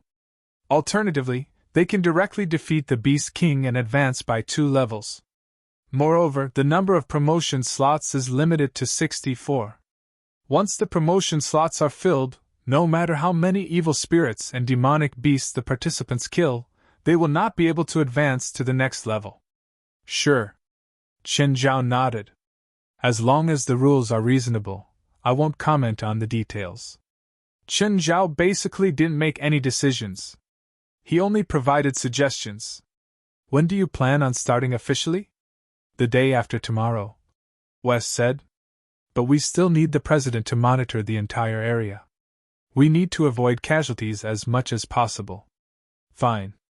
I'll be in charge of the first survival of the fittest. Only Chen Zhao's small world could cover this area. If they were to use monitoring equipment, there would be too many people in charge of monitoring. Even if everyone from the supernatural organization joined in, they probably wouldn't have enough people. Another method was to divide the entire area into smaller areas and assign people to monitor each area. This method still had a huge hidden danger, and it was not safe. In the end, Chen Zhao was the only one who had to suffer. The safest way to monitor them was to cover the entire area with a small world. Just then, Chen Zhao heard the boy's angry shout from outside. Liar! You liar! You're all liars! Therma shouted angrily. I'm here to learn alchemy, not to work for you. Chen Zhao walked out and saw Therma, Ruan's new disciple, arguing with Ruan Faxpen. No, Therma, I think you're mistaken. Studying is only secondary. Your real role is to be my assistant, Ruan said calmly. And why do you think the alchemy books you read are free? Those alchemy books will have to be repaid through your work.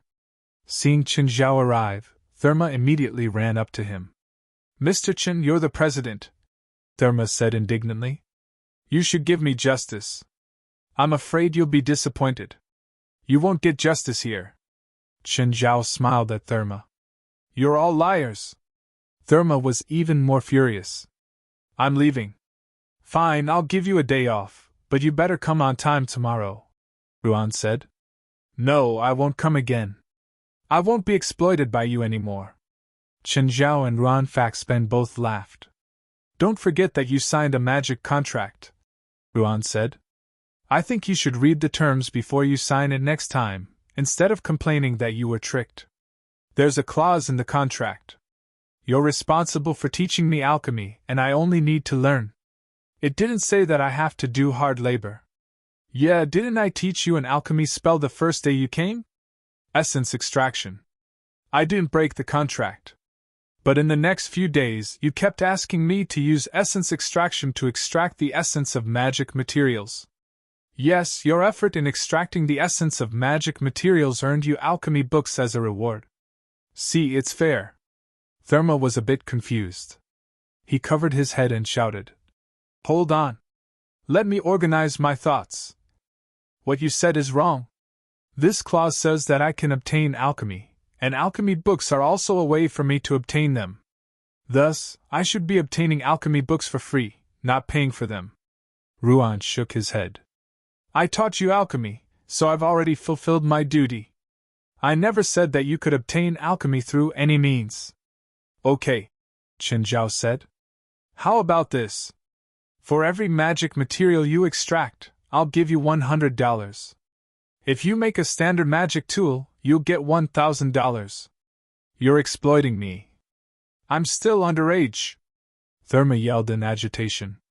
Think about it. You can extract at least 100 magic materials a day. After you get used to it, how many standard magic tools can you make? 20? Or 30? This means that you can earn more in a day than your father earns in half a year. Therma wanted to say something, but Qinzhao said, You only have one chance. You can answer my question now. Accept or reject. Think about it. If you work harder, you can earn more than $1 million a month. What does that mean? Damran, who I once chose, can't even earn that much in a year, Ruan said. Also, you'll never be the only choice. Your mother's treatment and your unborn sister's condition will require you to provide them with better conditions. Okay, I agree, Therma quickly said.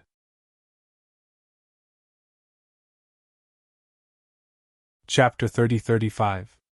Therma didn't expect to earn so much money so quickly. In fact, if he was more hardworking, he could even earn his dad's annual income in a day. With the money, there would be no problems. What bullying? What exploitation? None of that existed, all right?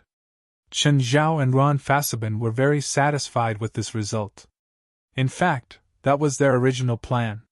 They'd let him suffer a little first, and then give him some benefits. If Therma could really refine magic materials or make magic tools 24 hours a day, they would only earn more. In that case, they would only make more money. You're not the only choice. This was a sharp weapon for Therma. As long as he wanted to earn money, he couldn't leave the supernatural organization and Ron Fasabin. Do you want me to take you home? Qinzhao stopped the car before Therma. Sir, if my parents see me being sent back by a sports car, they will send me to the colorectal department to see if I've been penetrated by some pervert. They will also investigate my situation at school. Okay, Qinzhao said. I'll take you to the bus stop near your home. Get in. Therma still got in. To be honest, he was quite envious of Qinzhao's car. Last time Qinzhao came, Therma had sneaked to the parking lot and tried to use his alchemy to break the lock on Qinzhao's supercar. It triggered an alarm. Qinzhao was kind enough to deduct a week's salary. Can I drive it for a second? No. Qinzhao rejected Therma. Who was in the passenger seat. It's illegal to drive underage. I don't want the police to confiscate my car and then give me a huge fine. Therma nodded. Boring. With your identity, you don't have to worry about the police at all. No, that's my problem, not yours. You can say you're not worried. Qinzhao's attitude was firm. Why would I let you drive my supercar? Which stop? The one in front is good. It's just a few steps from my home. It saves me from taking a bus. Done. Qinzhao stopped the car and looked at Therma's backpack. Also, I need to tell you that you can make magic tools at home, but don't let your parents know. If they do, it'll be very troublesome. You might even lose your job. I understand. Therma's heart tightened. Losing a job means that the family income will go back to what it used to be. His father needed to work overtime every day, and his father was a firefighter. Working overtime meant that he had to face more dangerous situations. Also, his mother's health had not been very good, and she needed a large sum of money for treatment. Also, she was pregnant with his sister. That was why Thurman needed the money even more to ease the financial pressure on her family.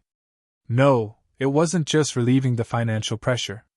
He could totally change his family into a better environment. It seemed that he needed to be more careful. The possibility of losing his job made Thurma feel a sense of danger. As soon as Thurma got out of the car, she saw a young man surrounding her. The young man in the lead had green hair. The green-haired young man put a hand on Thurma's shoulder. "Hey buddy, what's in your backpack? Can you let me have a look? Who are you? What are you doing?" "It's nothing. I just lost something, and I think it might be in your backpack." Suddenly, a large hand grabbed Greenhead from behind. "Little friend, don't bully my employees here." The group of young people turned around and looked at Qin Zhao unkindly. "Asian, you've offended the wrong person." Qin Zhao caught Greenhead's incoming fist. Everyone was stunned. They thought that Greenhead would punch Qin Zhao to the ground. But Qin Zhao caught it easily. "You're too weak." Qin Zhao crushed Greenhead's fist and then grabbed his wrist. Inch by inch, Qin Zhao crushed Greenhead's bones. In the end, Qin Zhao threw Greenhead before his companions. "You can leave now. I think he might miss the college entrance exams. Good luck." These young people were here to participate in the competition. But Qin Zhao did not expect them to be so uncultured. He dared to attack Thurma in front of so many people. This was no different from daylight robbery. The young people did not dare to stay any longer. Holding Greenhead, they ran away dejectedly. "Mr. Qin, you're really scary." Thurma felt that Qin Zhao had gone too far. "You should be glad that it happened in front of me. Otherwise, you'll be taken to some corner and they'll steal the magic materials worth more than $3 million from your bag. Then, they'll be afraid that the owners of these things will find trouble with them and they'll kill you. How is that possible? They don't look like..." Thurma could not help but feel scared. "Huh? They wouldn't do something like that. What if I said that Greenhead killed at least 3 people? What would you think?" Thurma was silent. After a few seconds, he raised his head and asked, "Mr. Qin, I think I need to learn some spells to protect myself." "No need. You just need to use your strengths and you'll get more protection. This is more meaningful than learning offensive spells. As long as your alchemy skills are high enough, you'll be very safe. No one will dare to offend you." "Is that so?" "Because you can bring benefits, just like me. If you bring benefits to me, then I need to do my best to ensure your safety. Similarly, if you lose your value one day, then you will be discarded by me like trash." "Fine. What a terrible thing to say. Please be more tactful next time." "Okay, go back. Next time, before you bring magic materials back, make an ore-isolating backpack first. Don't carry a huge pile of magic materials on the street." "Mr. Qin, aren't you afraid that I'll sell these materials and keep them for myself?" "Ha! If you sell them, you'll only get 1/3 of the price at most, but you'll put yourself and your family in danger. Don't challenge other people's bottom line. It's dangerous. Plus, with your young face, maybe you won't get any money and they'll just take advantage of you. So, there's a huge difference between taking risks and being honest. You probably won't be that stupid. But if you do your job honestly, you'll be able to obtain money in a safer way. The long-term benefits will definitely be more than betraying me. So if you have some sense, you won't do this." Unless Thurma planned to run away, Qin Zhao was not worried that he would sell the supernatural organization's things.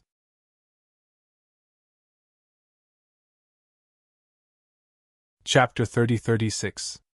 3 days later. Qin Zhao arrived at the venue.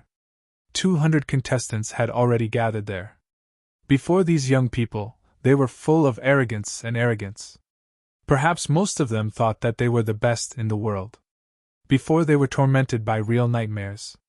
Before they met a monster that could destroy their willpower. They were still proud young people. West stood on the podium and said into the microphone, "Silence, silence!" West's words didn't seem to have much effect. Perhaps to most people, West was just an incompetent old man who was in the right place at the right time. West was very unhappy. He reached out and snapped his fingers. The halo of slowness enveloped the entire venue. In an instant, everyone felt that their movements, voices, and even their thoughts were slowing down. "What happened to you? It's too strange, this feeling. If anyone speaks again, you'll be in this slow state for a long time to come. Other than when you're in bed, this state won't bring you any benefits most of the time." With that, West removed the halo of slowness. This time, no one dared to speak again. No one dared to underestimate West anymore. "Very good. You're smart kids," West said.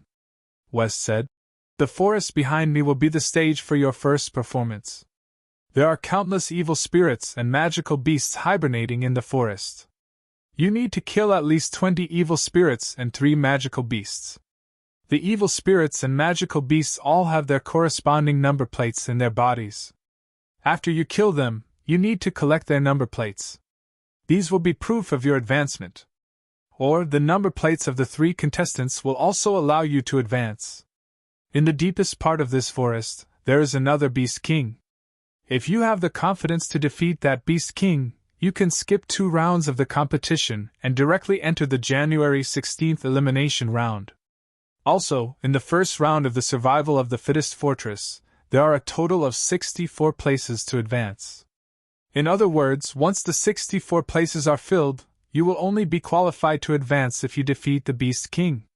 The rest of you will be eliminated no matter what your results are. Therefore, when you obtain the results to advance to the next round, please advance to the next round immediately instead of delaying for better results. Also, in the first round of Survival of the Fittest, you can attack other contestants, but you can't kill them. Otherwise, you'll be severely punished. West had given a warning. But some contestants still didn't care. They clearly didn't take West's warning seriously. Just then, 3 contestants floated up without any warning. What's going on? Who did it? Put me down. Put me down, *shoal. I want to report someone. Someone attacked me. The necks of the 3 contestants suddenly cracked as they were forcefully twisted and thrown in front of the contestants. There was an uproar. Everyone looked at the 3 contestants in disbelief. "This is a warning. The person watching you has a very special magic. He can monitor every corner of this forest. Even if you pee in a dark corner, you won't be able to escape his surveillance. So if you want to do something unclean, you better think about the consequences. As for killing, the most serious consequence is that you'll be killed by the person watching you. Just like you won't even be able to find out who the person watching you is. Then, your necks will be broken. Of course, you can also find out the ability of the person watching you. If you can avoid his surveillance, I can consider you as having passed the first round of the trial. Alright, now everyone, come and collect your number plate and equipment. In the next few days, you'll be spending your time in this forest." The contestants scattered after entering the forest. At the start of the trial, no one planned to interact with each other. Only a small number of people knew each other or were companions gathered together. 2 figures walked slowly in the dense forest. The figures of these 2 people were of opposite ends of the spectrum.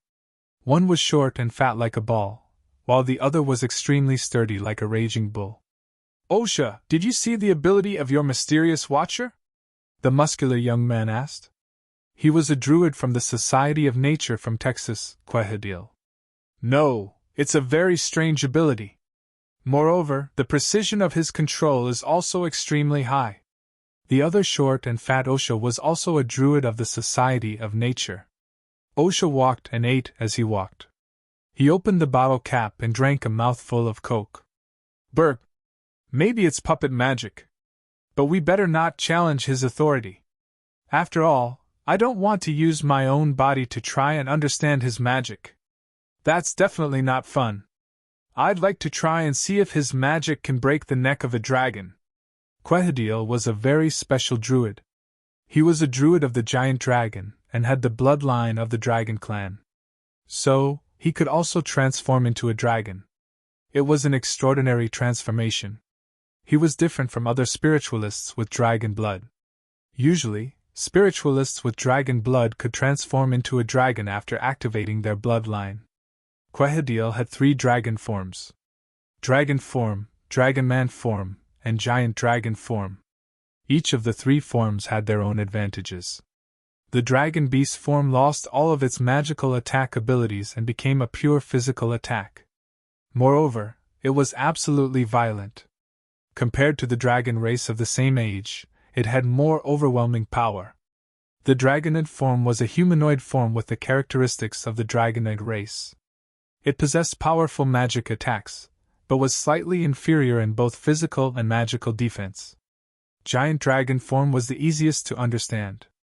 It was a regular dragon form. Osha wasn't as aggressive as Quahadil. He was more interested in food. I just hope to level up as soon as possible. The supernatural organization isn't as weak as people say. I heard that none of the evil spiritualists who came to L.A. ever left in one piece. There was no exception. The supernatural organization has hidden power. So what? If they had enough power, they wouldn't have to be low-key. Plus, I don't think anyone in this competition can threaten me. Okay, you're the strongest, but there are still many variables in this trial.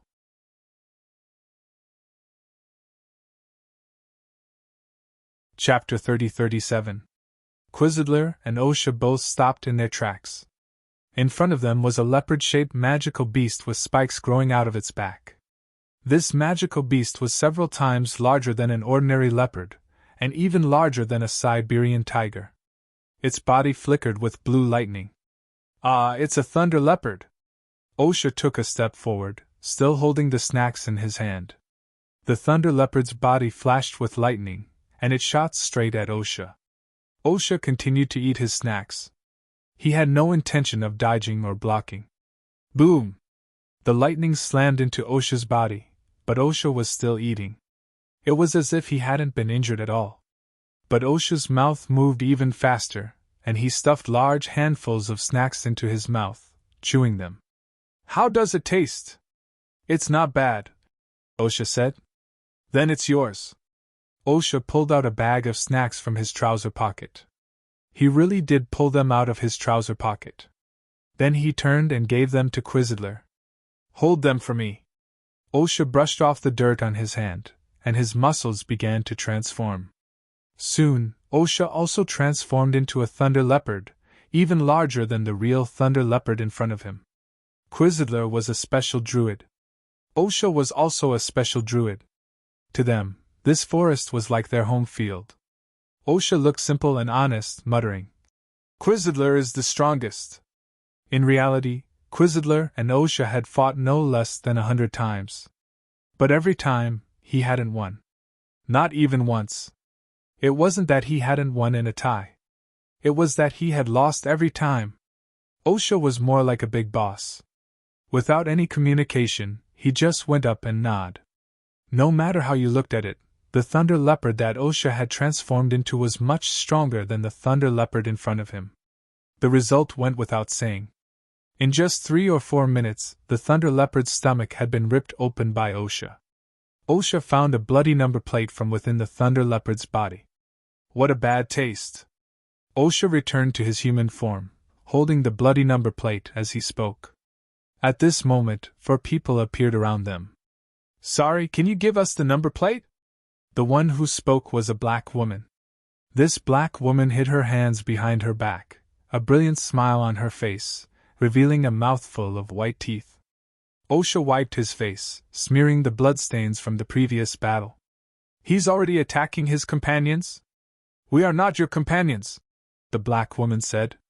All right, I was thinking too highly of myself. Osha shrugged, although his shoulders and neck were not very distinct. Quizidler walked in front of Osha and said, The prey just now was yours. These belong to me now. Be careful, that African woman is as good as cursed witch. What's the difference between this and a normal curse? No matter how high your magic resistance is, as long as you're touched by her palm, you'll definitely be cursed, Osha said. All right, I got it. As he spoke, Quizidler's body began to grow bigger and transformed into a red-skinned draconian. Seeing that Quehadil had transformed into a dragon man, the expressions of the four uninvited guests changed. They regretted rashly choosing the wrong opponent. Quizidler had chosen the dragonid form because it was the strongest long-range damage form. Quishler opened his mouth wide and shot a ball of dark red saliva at the black woman. The black woman immediately retreated and dodged. Even when she was moving, her hands were still hidden behind her back and revealed between her eyebrows. Quizidler lowered his upper body and stabbed his dragon claws into the ground, then forcefully lifted them up. A piece of rock was lifted up and flew toward the black woman. The black woman finally could not hide her hands anymore. She slapped her palms toward the rock that was flying toward her. The moment her palms came into contact with the rock, it melted. However, when she was melting the rock, a huge ball of lava came toward her face. The black woman's expression changed in shock. Save me!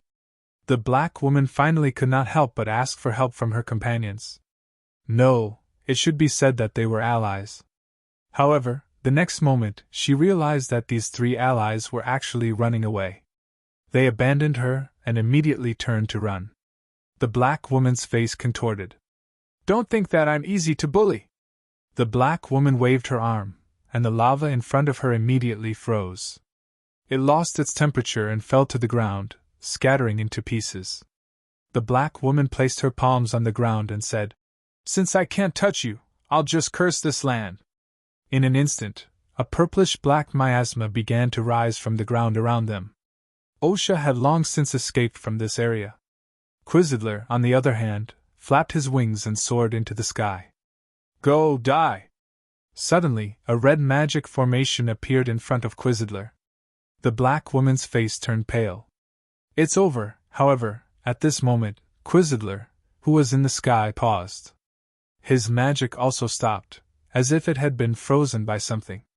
The black woman did not know what had happened. She was instantly overjoyed. She immediately controlled the surrounding miasma, wanting to seize the opportunity to attack Quizidler in the sky. However, just as she moved, her body was also frozen. What? What's going on? The black woman tried a few times, but found that she could not move at all. Meanwhile, Quizidler, who was in the sky, was very unwilling to give up. He immediately transformed into a dragon. He wanted to borrow the dragon's power to break free. However, even after he transformed into a dragon, he still could not shake this power. This is the first warning. You can use weaker magic to defeat her, but the magic you used just now was clearly meant to kill her. If there's a next time, I'll kill you. An unfamiliar voice sounded in Quizidler's ear. In the next instant, Quizidler felt pain in his dragon claw. His left forelimb had been dislocated.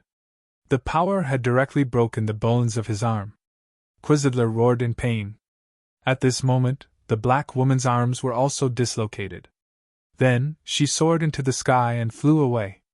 Cursing sect depot eliminated. Quizidler landed on the ground and reconnected his dislocated arm. The injury was very light, and he recovered in a few moments. However, this was a warning. If the opponent could dislocate his arm, she could also dislocate his neck. At this moment, he no longer had the high spirits he had at the beginning. He did not even know where the opponent was, and he was already under her control. Moreover, it was the kind of absolute control that could decide life and death with a single thought. This kind of power made him no longer have any hope. If he did not abide by the rules of the trial, he might not just lose the right to advance.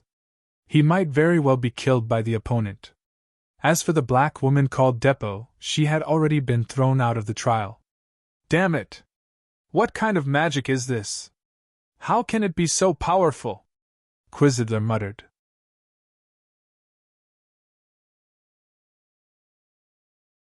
Chapter 3038. Osha saw through Quizidler's suspicions. You were controlled just now? I even got a warning. Damn it, that Watcher's strength is truly terrifying. Quizidler calmly admitted his own weakness. Even the dragon form can't resist that control? There's no difference. No matter what form I take, I feel like cotton candy in front of that power. He can do whatever he wants to me with just a thought. Hearing Quesadler's words, Osha didn't dare to be careless. He was stronger than Quesadler, but there was a limit. In fact, he wasn't even stronger than Quesadler. He only surpassed Quesadler in terms of tactical intelligence. Since the Watcher could do whatever he wanted with Quesadler, Osha, who was far weaker, naturally couldn't fight against the Watcher. Right now, Qin Zhao was sitting on a chair beside a lake. There was a fishing rod beside him. Are all young people so hot-tempered nowadays? Qin Zhao felt a headache coming on. These people weren't that powerful. However, they were all fiercer than the last. If they were facing an enemy, Qin Zhao definitely wouldn't say anything. But this was just a competition. There was even a rule that no killing was allowed. However, since the start of the trial, Qin Zhao had stopped at least 10 intentional killings. Qin Zhao had no choice but to issue a notice to all the participants. From now on, if there was a malicious attack that caused death, then the participant would be immediately disqualified from the competition, and would also be severely punished. In an instant, everyone's bodies were controlled. Then countless cries of pain came from the sky above the forest. Everyone's arms were broken by the force. They were all dislocated. The injury was not serious. Basically, those who had some medical skills or a little bit of strength could press the dislocated part back on their own. However, Qin Zhao's move still scared all the contestants. No one dared to doubt the Watcher's ability anymore. After this warning, everyone became obedient. Even if it was someone with a dark or twisted mind, he would not be able to do so. At least, they wouldn't dare to break the rules under Qin Zhao's eyes. Oh! It's taken the bait! Qin Zhao pulled up the rod and caught a huge catfish that weighed at least 5 kilograms. Just then, 2 people walked out of the forest. It was a man and a woman. They seemed to be around 16 or 17 years old. Both clutching their arms, they saw Qin Zhao on the shore. The girl was a little hesitant. The boy said, "Go over." "Sir?" The boy stopped a few meters behind Qin Zhao. "Can we go over?" Qin Zhao turned around and looked at the young couple. "Yes, this is the training ground. You can go anywhere." "Sir, do you know how to set bones? Can you do me a favor? I'm a non-staff member. It's against the rules for me to interfere in the competition." "But you've already intervened, haven't you?"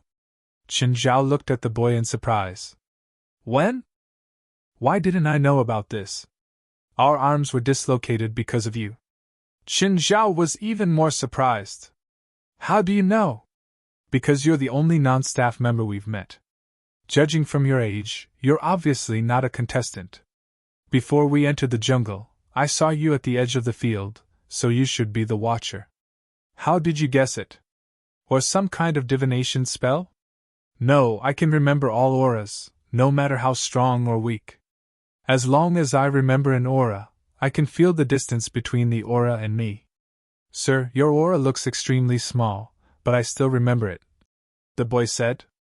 The boy said, "Other than disappearing for a moment when you were in the field, your aura appeared here at an unbelievable speed. I can't think of any other possibility other than that you're the one who's controlling this place." Qin Zhao looked at the man and woman and pointed. The two immediately felt their arms being held by some force. Then, with a crack, their arms were reconnected. Even though they'd guessed Qin Zhao's identity, they were still amazed by this unbelievable ability. "Your spell is very interesting. Are there any restrictions? For example, the number of auras you remember and the distance. There shouldn't be an upper limit. At least, I've never encountered a real upper limit," the boy said. "I tried it in my school. After I activated the spell, I remembered every student's aura. There were more than 3,000 people in my school." The boy paused and said, "Finally, the distance. I didn't do an accurate test, but I can cover it. So, you know the location of every contestant here, including me, the Watcher? You even know the location of the evil spirits and magical beasts in this forest. Is that right?" more or less. Very impressive spell. What family are you from? Or some power? I'm the heir of the Lobeck family, Diza Lobeck. This is my sister, Cydia Lobeck. My family has already been destroyed. So, are you interested in joining the supernatural organization after this competition? How's the treatment? Also, what rank do I need? Diza Lobeck asked. No need, Chen Zhao said. Your ability has already proven your value. I can tell that you're not a battle-type spiritualist, so the ranking is meaningless to you. I'm not inviting you because of your combat ability. As for your sister, I can't tell what system she's specialized in, but her combat ability is undoubtedly above yours. So I'm joining? Why don't we join together? In principle, I'm only interested in you. Of course, I can treat her as a bonus. But if she can display abilities that impress me, she can also join the supernatural organization with her own abilities. She won't be someone else's bonus, right? After all, dignity isn't something that others give you. You have to fight for it yourself. What kind of results does she need to get your respect? Results are secondary. The age gap between the contestants in this competition is huge. Being older is an advantage in itself, so it's not very fair. I need to see something special and potential in her. If she's the kind of person who's stuck behind the age limit, even if she achieves good results and doesn't have anything special about her, I won't invite her. I think you should understand what I need.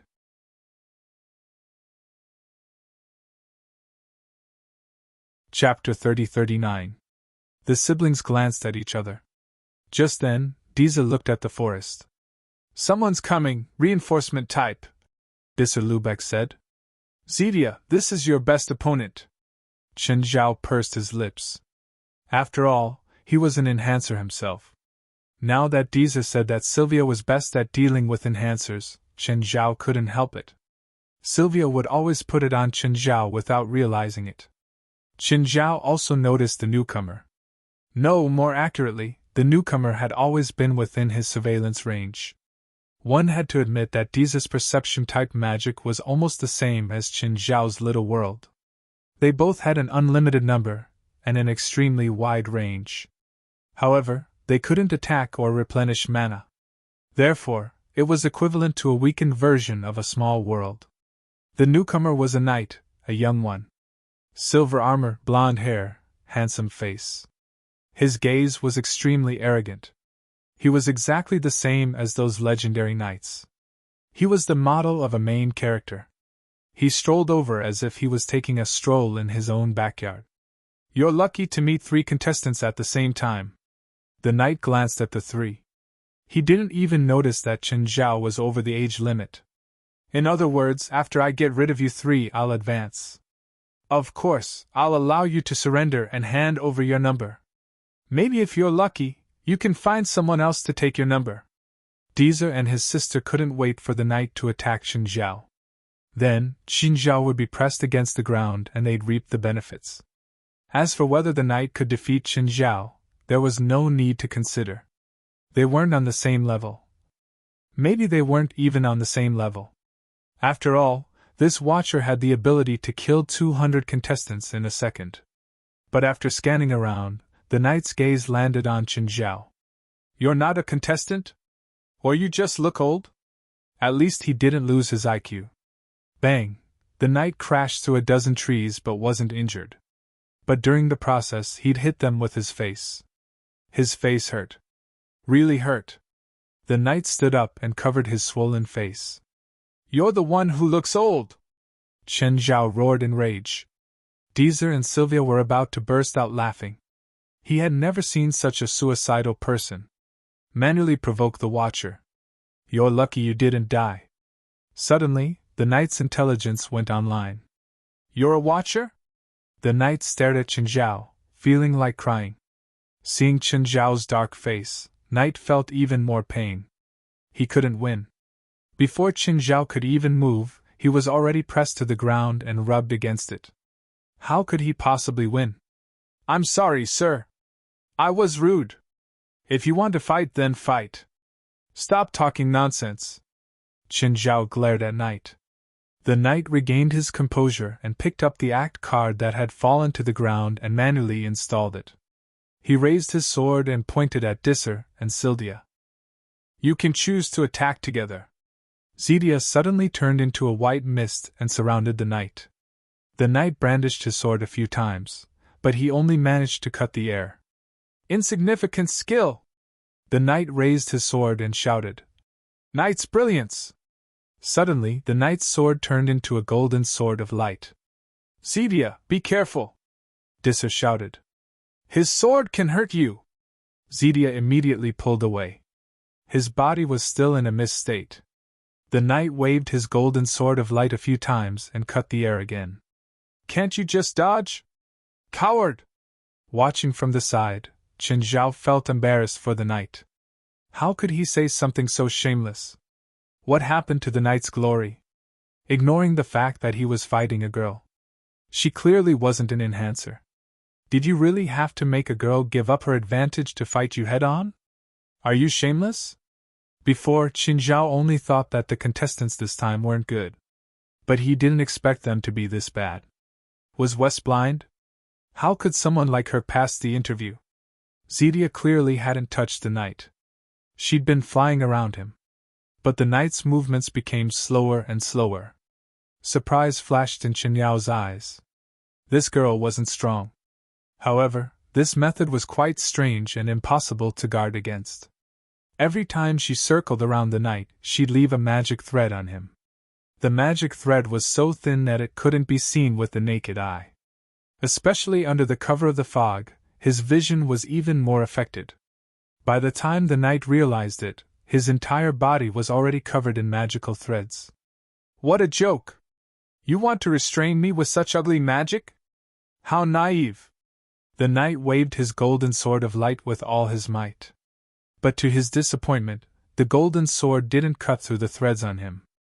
Instead, it was entangled by the threads. He didn't know whether to release it or withdraw it. Damn it! The knight roared, his face red. Do you only know such vulgar and despicable magic? Qin Zhao really wanted to send him away.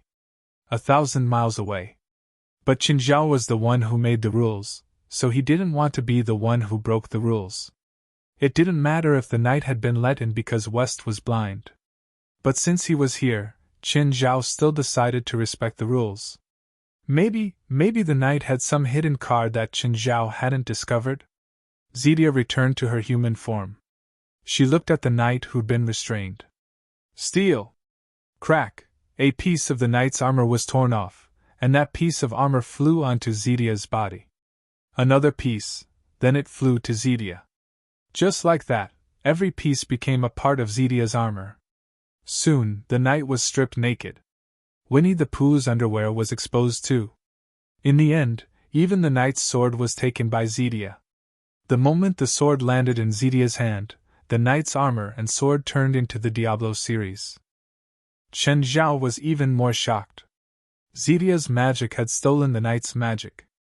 In the end, Zedia's threads removed the knight's number that he kept close to him. Damn it, I still have skills I didn't use. I didn't lose. You only succeeded with a sneak attack when I was careless. This doesn't count. This doesn't count. I want to file a complaint. The knight who'd been stripped yelled. He seemed to find this result very hard to accept. He hoped to receive Qin Zhao's approval. Mr. Watcher, this kind of unfair battle is not in line with the spirit of chivalry. They won unfairly. You should stop their despicable actions. Dacer and Zedia both looked at Qin Zhao. But there was no worry in their eyes. All signs showed that Qin Zhao was a watcher who followed the rules. No. Qin Zhao wasn't. Qin Zhao glanced at the disheveled knight. You don't have the right to talk about chivalry with me. Get out, you embarrassing thing. With that, the knight screamed and flew into the air. Qin Zhao threw him out of the forest.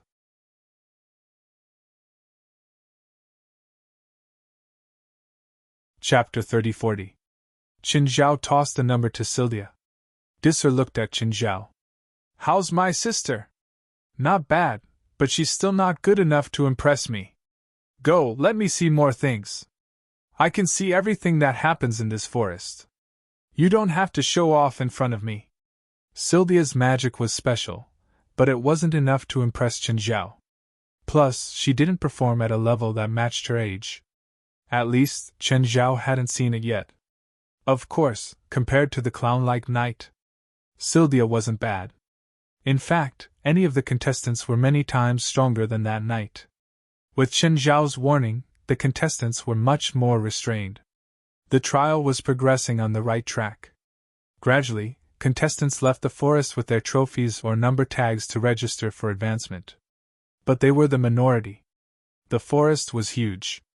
Some people hadn't even encountered an evil spirit yet. Being able to advance in such a short time was mostly due to luck, apart from strength. This competition was supposed to be for the government to select talents. But first, they had to pass the supernatural organization. If they really met an outstanding talent, the supernatural organization would obviously stop them in advance. For example, Disser's perceptive abilities were definitely the best Chen Zhao had ever seen. Of course, it wasn't above Shang-Chi. Chen Zhao hadn't seen anyone more outstanding than Disser among the normal spiritualists. The supernatural organization wanted this kind of talent. So, Chen Zhao had to strike first. In fact, one of Chen Zhao's important tasks as the monitor of the first round was to select special talents. But since they were special talents, they weren't easy to find. Up until now, only Disser caught Chen Zhao's attention. Of course, choosing 1 out of 200 was not an unacceptable ratio. Since they were talents, they couldn't be everywhere. Sylvia barely caught Chen Zhao's attention. The only thing that Chen Zhao remembered about her was her special magic. Her strength and combat ability were barely satisfactory. As a bonus for Disser, Chen Zhao didn't mind having Sylvia. But it was just a bonus, a buy one get one free gift. Her strength meant that she would only be an outer member for a long time in the future. Although Chen Zhao had said that he needed to observe Sylvia more, Sylvia's eyes were filled with doubt. In fact, Chen Zhao already knew most of her abilities. If there were no surprises, Chen Zhao had basically made a judgment in his heart. In Chen Zhao's mind, there were different levels of talent. Disser was undoubtedly close to a perfect score. Not as a combat power, but as a support-type spiritualist. His support ability was almost perfect. Even in the supernatural organization, apart from himself, no one else had this kind of sensing ability. It was foreseeable that once he joined the supernatural organization, he would definitely be an official member. Moreover, he would definitely be the target of all the teams. Such a super treasure would be a qualitative leap for any team. For example, with Disser around, they could know the number, distance, position, and movement of the enemies in advance. From there, they could make arrangements and preparations in advance. In this trial, the speed at which people were eliminated was much faster than the speed at which people advanced. Conflicts between the contestants could be found everywhere. Usually, when two unfamiliar contestants met, they would want to fight. In fact, it was easier to tell who was stronger in a battle between low-level spiritualists. Moreover, such low-level battles were often not decided by strength, but by luck. For example, if both sides launched an attack, one side would be strong and the other side would be weak. But the stronger side might not be able to stand until the end, because everyone's resistance was about the same. Instead, it depended on who hit the other first. Usually, the first attack would hit the target. Both Chen Zhao and the people from the supernatural organization saw these battles through the surveillance cameras. They all had the same thought: rookies pecking at each other. On the other hand, the higher-level spiritualists' battles were not only more entertaining, but also more cautious. Moreover, it was hard to tell who would win if the difference in skill wasn't big. So, the situation in the forest was that the rookies were looking for other rookies. The experts, on the other hand, were looking for prey. Some experts first hunted enough prey, and then directly advanced. Others weren't in a hurry and kept stalling. "President, there are 2 people in Area C. Keep an eye on them and see how good they are." West called Chen Zhao, even though Chen Zhao was in charge of monitoring the entire scene. Although Chen Zhao was in charge of the surveillance, there were still many cameras in the forest. Area C. Chen Zhao focused on Area C. There were currently 15 contestants in Area C. They were all scattered. What are the characteristics of the two people you mentioned? One is a tall girl with white hair. The other is a boy with metal plates all over his body. Huh! Chen Zhao noticed the two people West was talking about. The tall girl with white hair and the boy with metal plates all over his body. What's so special about them? The white-haired girl should have a special bloodline. I've checked. She's a hybrid between a snow demon and a human. Apparently, this bloodline is very rare, because only when the two truly love each other can they have a hybrid. This bloodline has great potential, even more than the ice magic potential of a snow demon. West said. I didn't see any special bloodline in the other one, but I noticed that he met 18 contestants, 45 evil spirits, and 6 magical beasts in the past 2 days. All the contestants attacked him because of his special attire, but he escaped in the end. The evil spirits and magical beasts attacked him most of the time, but he was unharmed until now. In addition, he accidentally entered the Beast King's activity route and was attacked, but he escaped unharmed in the end. Oh, is it luck? Or his defense? His defense is indeed very outstanding. When he escaped from the Beast King's eyes, there was a lot of luck involved. The upper limit of his defense should be below the upper limit of the Beast King's attack. Qin Zhao couldn't help but focus on the two. However, he couldn't see what he wanted to see in a short time. He decided to create an opportunity himself. Qin Zhao grabbed the Beast King and threw it into Area C. The appearance of the Beast King immediately sent the contestants in Area C into a frenzy. Most of the contestants fled from Area C. However, the two Qin Zhao wanted to observe didn't seem to be in a hurry.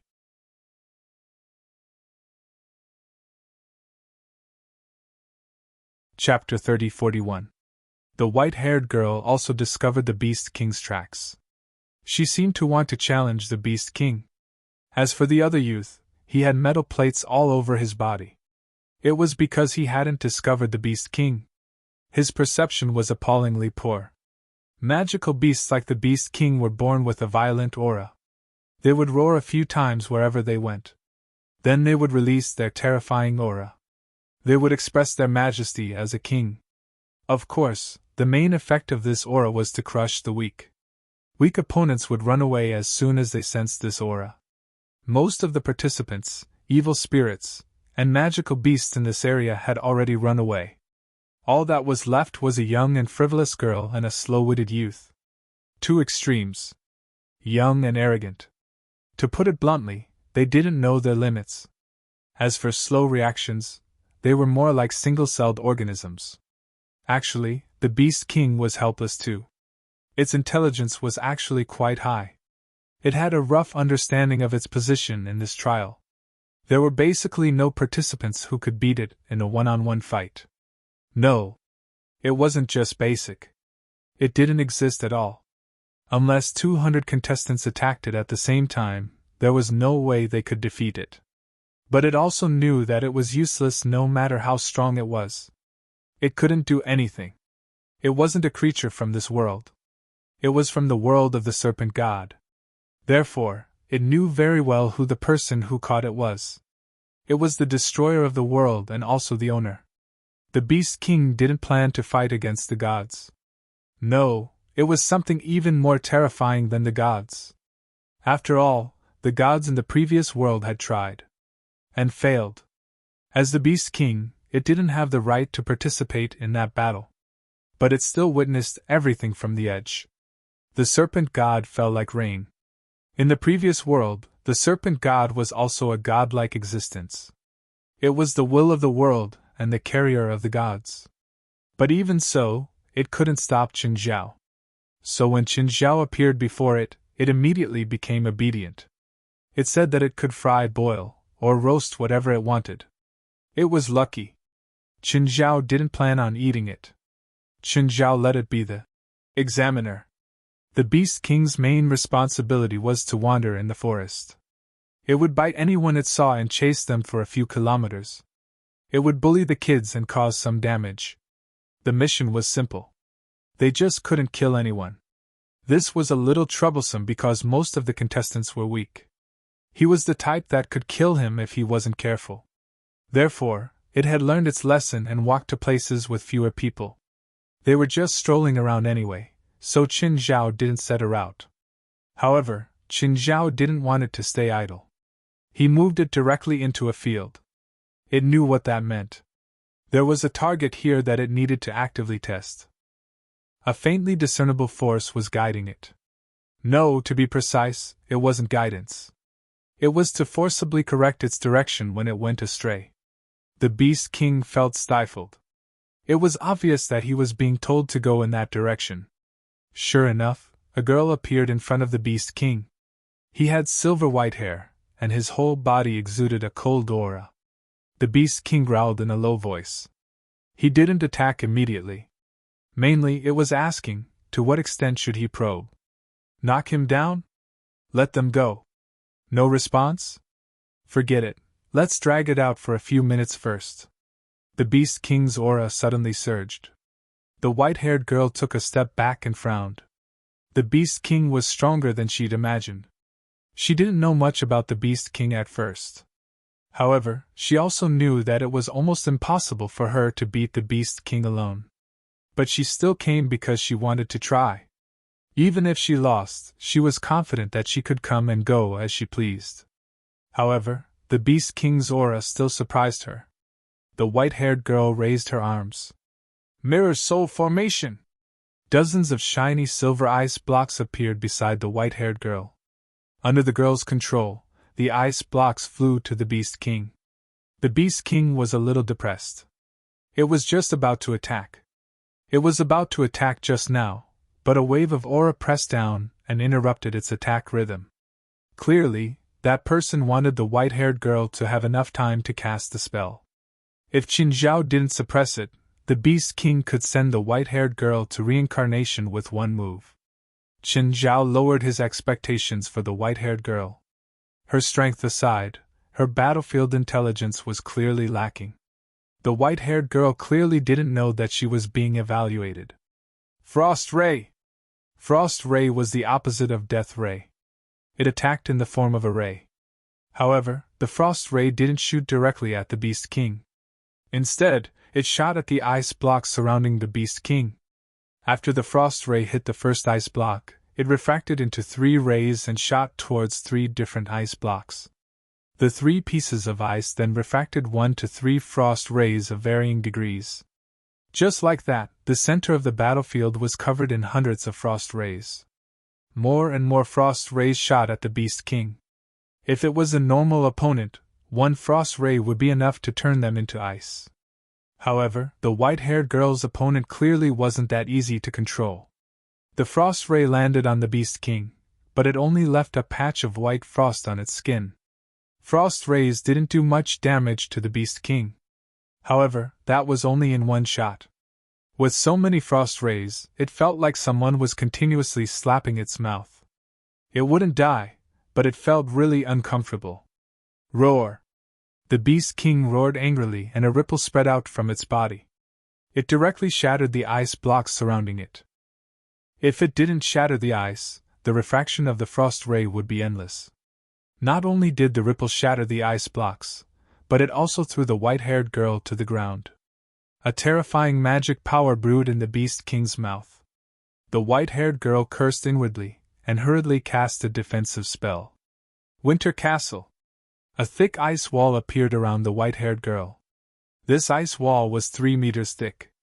Even modern guns would have a hard time penetrating ice of this thickness. However, the Beast King shot out a mouth cannon and instantly penetrated the ice wall. The mouth cannon brushed past the white-haired girl's side. The white-haired girl turned around and saw a messy scene. The white-haired girl broke out in a cold sweat. Just a little bit more, just a little bit more. If that shot had hit her, she would have died without a doubt.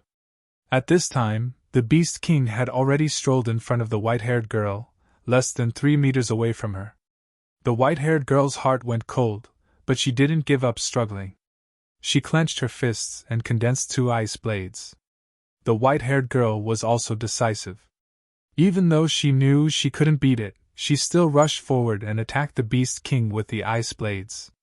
The Beast King's figure flashed, and it swung its tail again. The white-haired girl was swept away.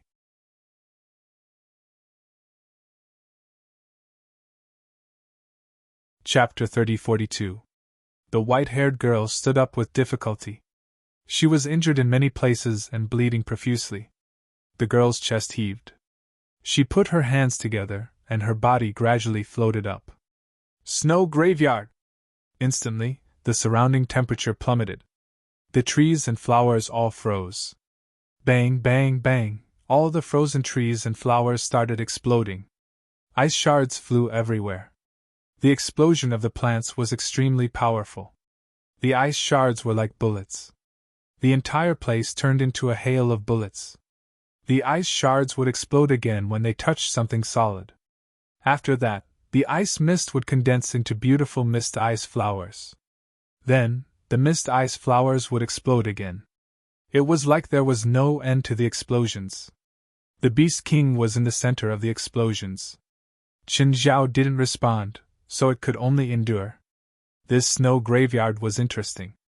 Apart from being weaker, it still had its merits. As long as it kept using magic power. Then, this explosion scene would continue.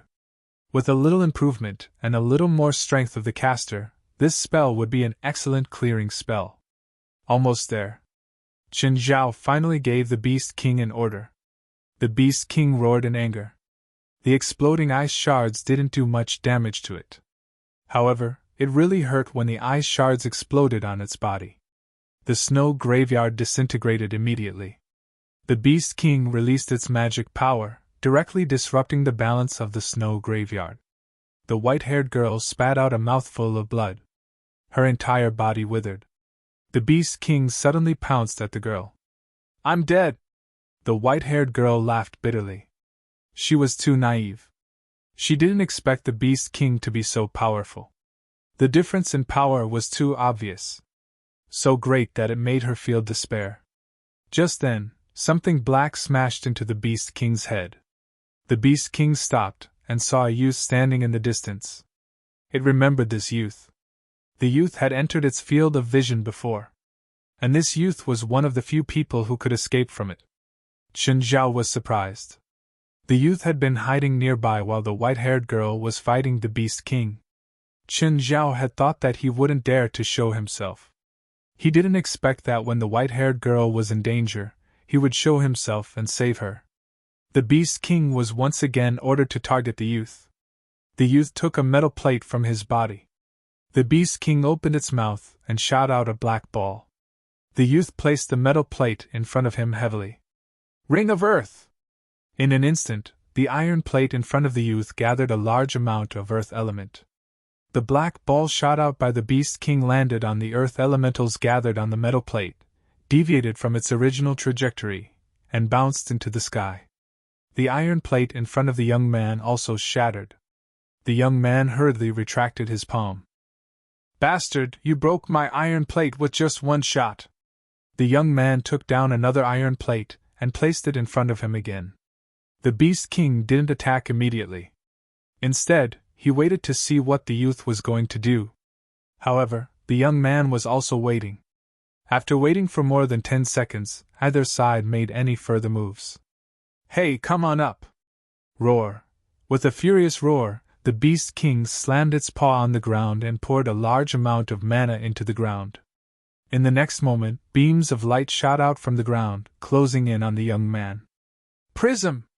The youth injected magic power into the iron plate in front of him. The iron plate immediately turned into a prism. The beam of light that shot out from the front was distorted and absorbed by the prism. The youth turned the prism again and aimed it at the Beast King. Whoosh! A huge beam of light shot towards the Beast King. Bang! The Beast King's head was hit heavily. This was its own attack. But now, it was hit by its own attack. This time, it was completely dumbfounded. Qin Zhao was even more shocked. Such a special spell. What kind of spell was this? When he looked at the young man again, the prism turned into an iron plate and shattered again.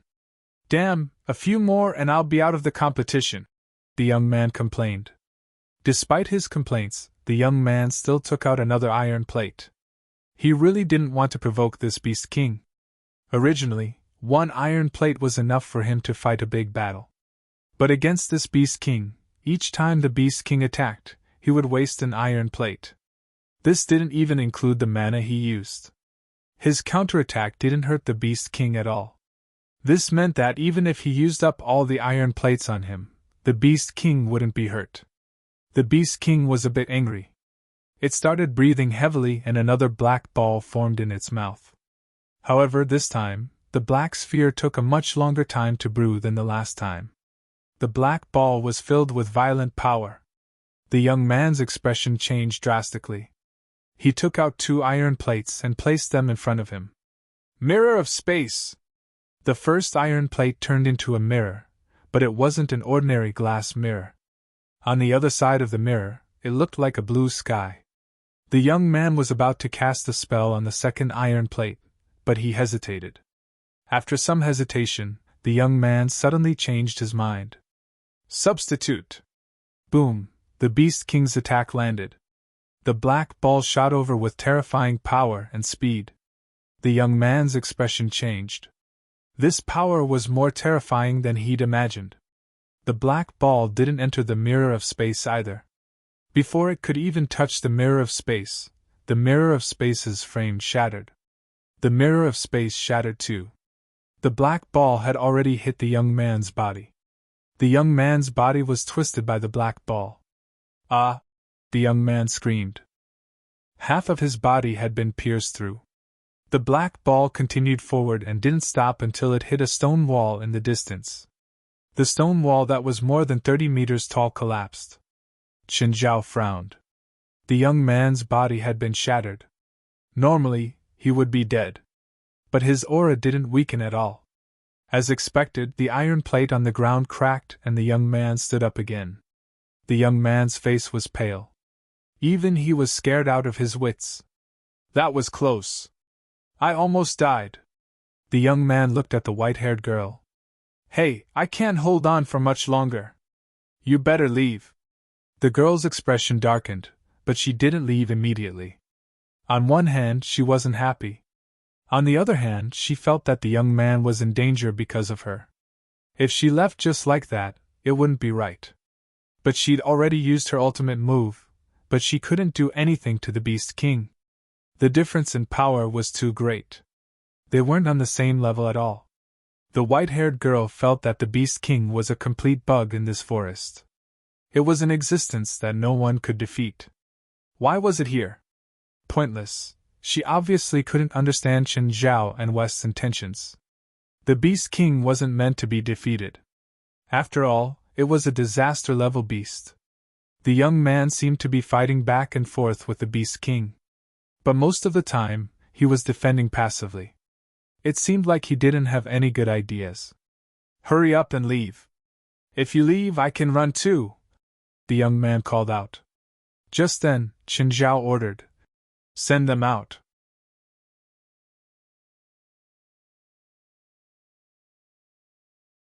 Chapter 3043. Just then, the Beast King's aura changed again. The white-haired girl and the youth were both stunned. Damn it, how many attributes does this Beast King have? The white-haired girl's face was ashen. The Beast King instantly disappeared before their eyes. Hiss! Suddenly, the surrounding trees fell. It was as if something sharp had sliced through them. The white-haired girl was stunned. She looked down. When did her chest get injured? And it was vomiting blood. Then, the white-haired girl vomited large mouthfuls of blood. When the youth saw the white-haired girl vomiting blood, he immediately threw a metal plate at her. The metal plate suddenly turned into a green mist in midair and scattered on the white-haired girl's body. The white-haired girl immediately felt her injuries getting better. But before she could finish her sentence, a huge impact sent her flying. Wah! The white-haired girl's injuries that had just gotten better were instantly worsened. The youth's expression changed again. He quickly ran to the white-haired girl's side and quickly took out 2 metal plates. However, before he could even cast a spell, The huge impact directly knocked him off his feet, and the metal piece flew out with him. The youth was shocked. The current Beast King's attack method was completely different from before. Previously, the Beast King would let him prepare before attacking. But now, the Beast King attacked directly. There was no foreplay at all. Just then, the youth and the white-haired girl felt a force binding them. They were not unfamiliar with this force. They had felt this force before. This force dragged them into the sky and then over the forest. They both understood what this meant, because they had seen people flying in the air before. And those flying in the air meant that the Watcher had judged them to be eliminated. In order to prevent them from staying in the forest and suffering casualties, they were eliminated manually. Both of them clearly met this condition. They were pressed against the ground by the Beast King. And if they had been any later, they would have been dead. So it was understandable that the Watcher intervened and eliminated them manually. Plop plop, the two fell into the water. They climbed ashore pathetically and looked around. Still in the forest? What was going on? Didn't they say that those who were eliminated would be sent outside? Why didn't they go out? Could it be that the Watcher had made a mistake? The two suddenly realized that there was someone standing not far from the shore. The two of them looked at each other, hesitating whether or not they should approach him. At that moment, the man waved at them. "Come here." The two of them became even more hesitant, but they still stood there without moving. But just then, their bodies were pulled before Qin Zhao uncontrollably. Their expressions were a little stiff. "You're a Watcher?" "Yes." Qin Zhao nodded. "Come here and sit down." To be honest, Qin Zhao felt bad for torturing the two of them so badly. Moreover, it could be said that they were eliminated because of Qin Zhao's manipulation. West agreed with him. Both of these contestants had potential. However, his current strength could not be considered outstanding. Normally, it would be very difficult to enter the top 16. However, they were afraid that there would be organizations that knew their stuff and would contact them in advance. Therefore, West felt the need to eliminate them first. Then drag them straight into the supernatural organization. "Mr. Watcher, are we eliminated?" "Yes, you're eliminated." Qin Zhao nodded. "Then now I've taken a fancy to you guys." The white-haired girl subconsciously covered her wet chest. Qin Zhao glanced at the white-haired girl. She was very pretty. However, Qin Zhao did not have any feelings for A. Then I'll go straight to the point. Are you interested in joining the supernatural organization? The white-haired girl revealed a proud expression. I'm not interested in joining a weak organization. That depends on how you define weak, Qin Zhao said. In North America, the supernatural organization is the strongest supernatural organization. What about worldwide? Low average, Qin Zhao said. The white-haired girl lowered her head. After a moment of silence, she asked, "What's your position in the organization?" "I'm the boss, the president of the organization. I'm not interested in boss who's weaker than me." Say that again? I'm weaker than you? Qin Zhao did not know who gave the white-haired girl the courage to say this. Was it Liang Jingru? Other than that weird ability to control people, what other abilities do you have? The white-haired girl seemed to be very unhappy that Qin Zhao's little world had controlled her a few times. In other words, you think that I didn't really defeat you when I beat you like that? That's right. If you're a man, then fight me fair and square, the white-haired girl said. You should say that to me when you're stronger. No need. As long as you don't use that move, I won't lose to you. Then I should at least let your injuries heal first. Hey, kid over there, can you still use that healing spell? If you can, give me 2 hits. Oh. The youth removed the last 2 metal plates. Then, he threw them at the white-haired girl. When they were in the air, they turned into green mist again and entered the white-haired girl's body. It's quite a good effect. The white-haired girl immediately felt her injuries getting much better. The second metal plate was much less effective, but it still allowed the white-haired girl to recover to a near uninjured state. I'll give you half an hour to recover your magic, Qin Zhao said. No need. I'll recover after I deal with you. Qin Zhao lifted his palm and pointed 2 fingers at the lake. A small black ball shot into the lake. Boom! Thousands of tons of water shot into the sky. The white-haired girl. The youth. Are you sure you don't need to recover? Qin Zhao smiled at the white-haired girl. I think you're right. I need to wait for my injuries to heal before I challenge you. Your injuries are almost healed. My magic hasn't recovered yet. Qin Zhao controlled the spiritual qi and forcefully injected it into the white-haired girl. Cough, cough. Stop, I feel like I'm suffocating. The white-haired girl cried in shock. She was almost suffocated by the spiritual qi. When she opened her mouth, the spiritual qi poured into her mouth. You've recovered your magic power. Is that okay? I surrender. No, you have to. Why? I already surrendered. You question whether I'm a man or not. I need proof. The white-haired girl wanted to slap herself. She felt that the man before her was more dangerous than the Beast King. Thinking about it, the Beast King had been arranged by the supernatural organization. Maybe it had been subdued by the man before her. The white-haired girl felt like she couldn't back down now.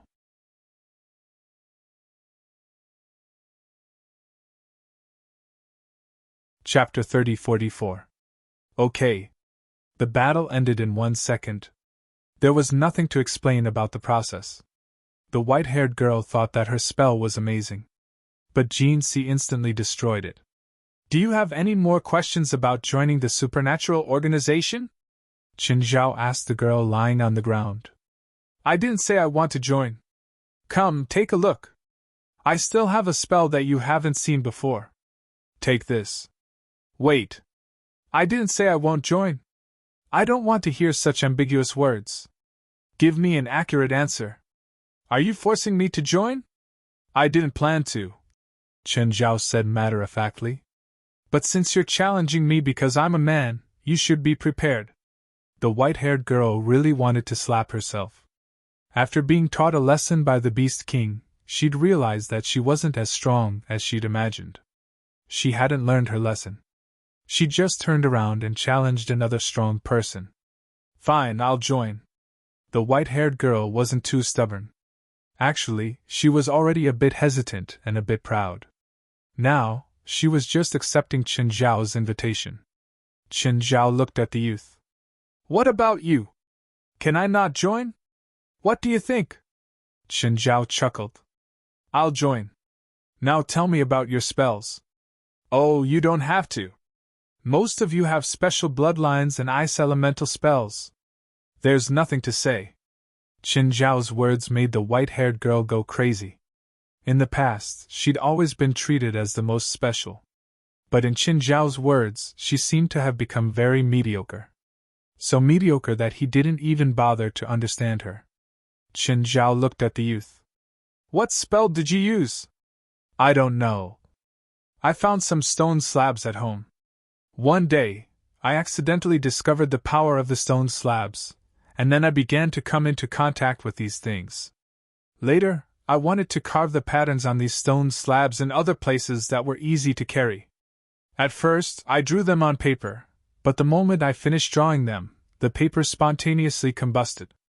Later, I tried to use various materials as carriers for these patterns, until I used this alloyed board now. The youth said. I roughly understand the use of these patterns, but I don't know what system they belong to. So, you don't come from any organization or family? You've never come into contact with spiritualists before? No, then how did you know about this competition? Don't you have an information office in every city? The young man asked. Qin Zhao was stunned. Then he remembered. This time, other than the participants from some organizations and families, there were also some spiritualists who were recruited. Of course, it was impossible to recruit these scattered spiritualists and hand out leaflets all over the world. Therefore, Wester had placed magical messages in certain areas of each city. For example, a billboard would look like a billboard to an ordinary person. However, when a spiritualist looked at it, they could discover the hidden message on the billboard. All right, as newcomers, shouldn't you introduce yourselves? Hello, sir. I'm Holmes Davis. As Holmes spoke, he stole another glance at the white-haired girl. He must have fallen in love with her. However, he had to admit that the white-haired girl was truly beautiful. Holmes Davis was about the same age as the white-haired girl. Now that he had come into contact with her a few more times, it was not surprising that he was moved. However, the white-haired girl did not seem to like Holmes Davis. "You can call me Nina," the white-haired girl said. "Since I've joined the supernatural organization, can you open the back door for me?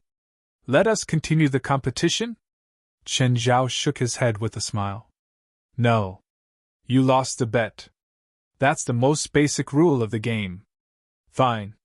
Nina shrugged. "Go in this direction and you won't encounter any obstacles."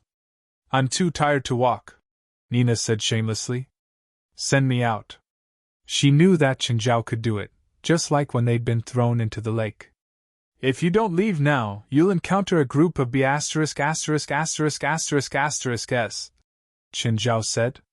"I won't watch you die, but as long as you don't die, I usually won't save you." "Hey, are these people contestants too?" Nina complained. "Aren't you going to deal with them?" "Don't worry," Chen Zhao said with a smile. "They won't advance. They might even disappear without a trace, but not now."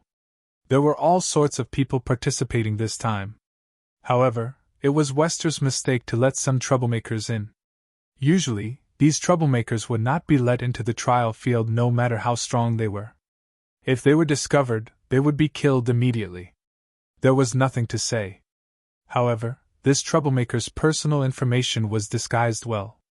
Wester found something suspicious when he went through the personal information a second time. He followed the clues and found the person's personal information. However, the supernatural organization would not tolerate such people.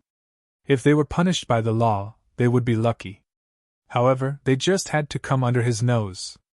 Chen Zhao could only use unconventional methods to punish them. Of course, to maintain the fairness of the competition, at least on the surface, Chen Zhao had to be more discreet. However, the competition did not allow people to die. Therefore, Chen Zhao would not kill them. However, he had to make them wish they were dead. Nina and Holmes Davis walked out of the forest. A few people were waiting for them. They recognized 4 of them. West, Jalanash, and Halleys were the people in charge of their interviews. However, they did not know in the leaked. Jalanash walked up and teased. "I really admire you. You actually dared to tell our president to fight me if you're a man." Nina's face instantly turned red. However, she was still a bit unconvinced. "Just laugh now. In the future, I'll beat him to death. You're one of us now. Do you have any thoughts or requests regarding salary?" "The higher, the better," Nina said matter-of-factly. "I don't care," Holmes Davis said. "Are you rich?" Nina looked at Holmes Davis. "My dad is rich," Holmes Davis said.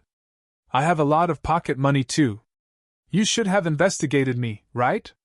Son of the Pacific Fisheries CEO," West said. "Indeed, you're rich. You don't have any requests regarding salary, right? What about other aspects?" "I need enough magical knowledge. I haven't been in contact with the spiritual world for long. I want to learn more."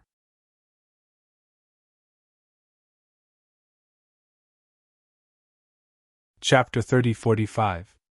The first round of the trial finally ended after 4 days. There were 64 contestants, not a single one too many. As for the Beast King, it was still free in the forest. 2 days before the trial started, some people tried it. They wanted to see if they could pass.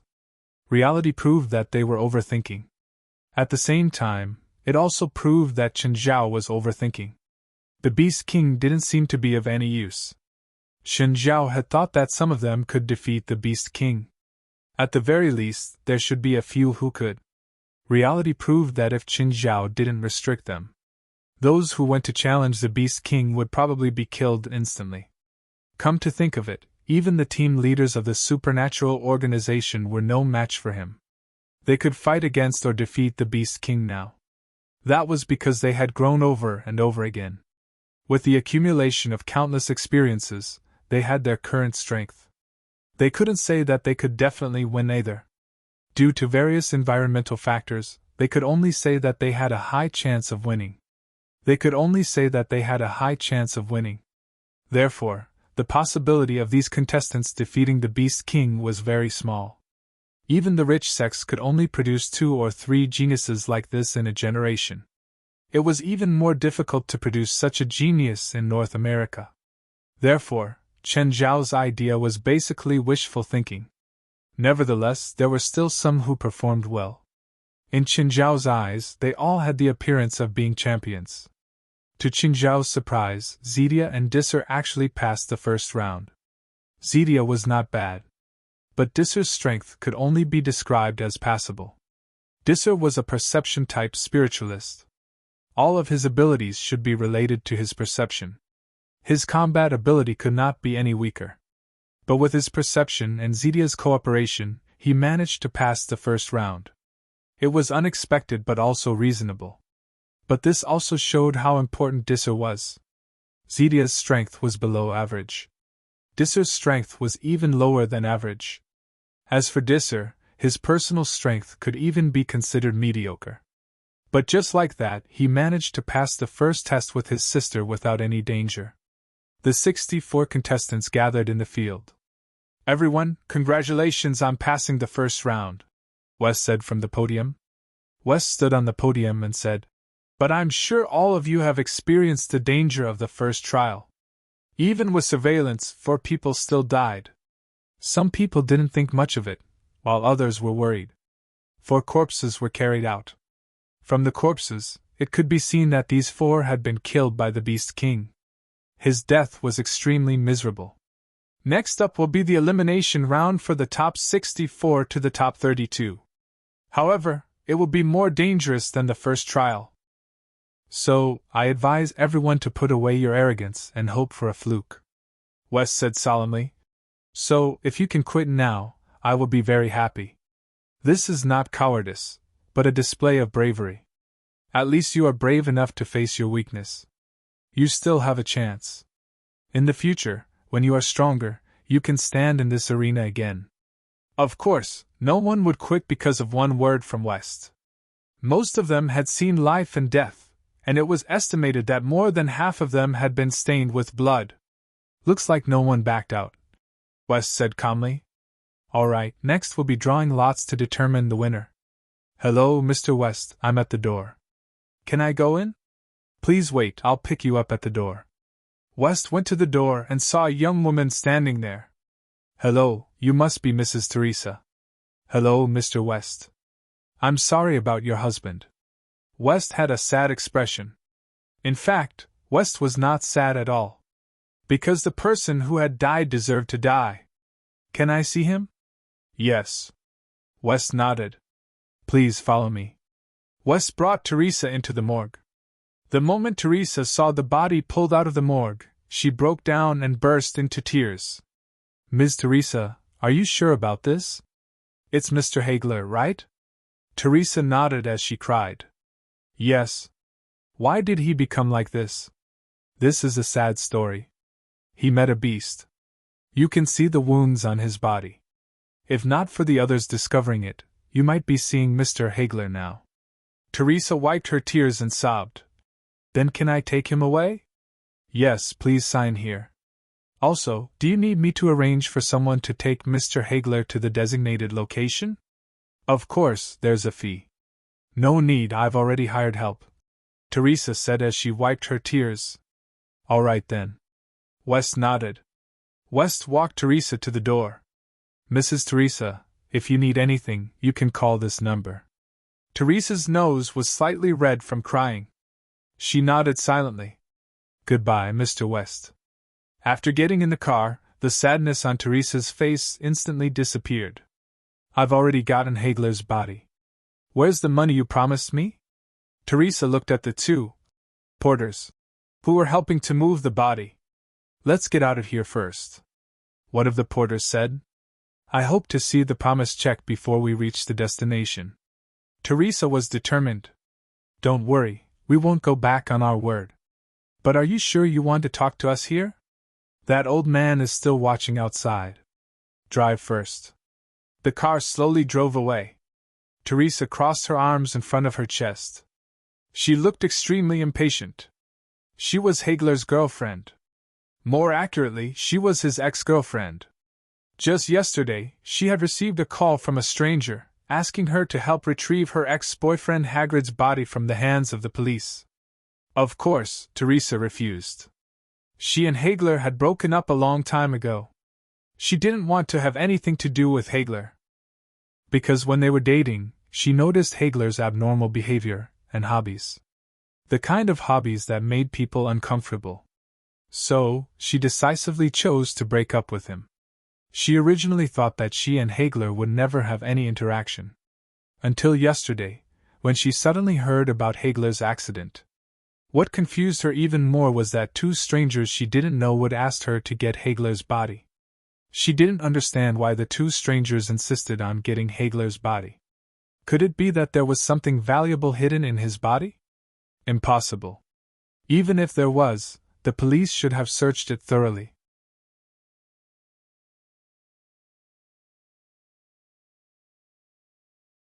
Chapter 3046.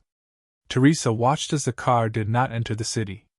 Instead, it drove into a remote area. She was also a little panicked. Teresa glanced at the driver. "I don't want the money. Just let me out," Teresa said. "Are you sure you don't want it? I've prepared a huge sum of money for you."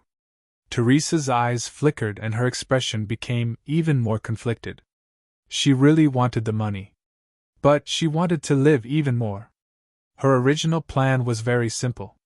However, things did not go as she wished. These two men gave her a very terrifying feeling. The more remote it was, the more panicked she became. "Stop the car, I want to get out." "Are you sure you want to stop the car here?" One of the men looked at Teresa. "There are no cars passing by here. How are you going to get back?"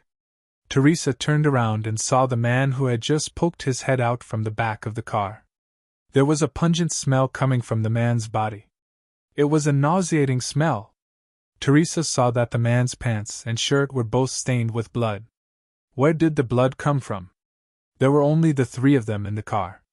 No, there was also Hagrid, who was lying there. Teresa immediately covered her mouth and looked at the man in horror. "What did you do?" Teresa felt the urge to vomit.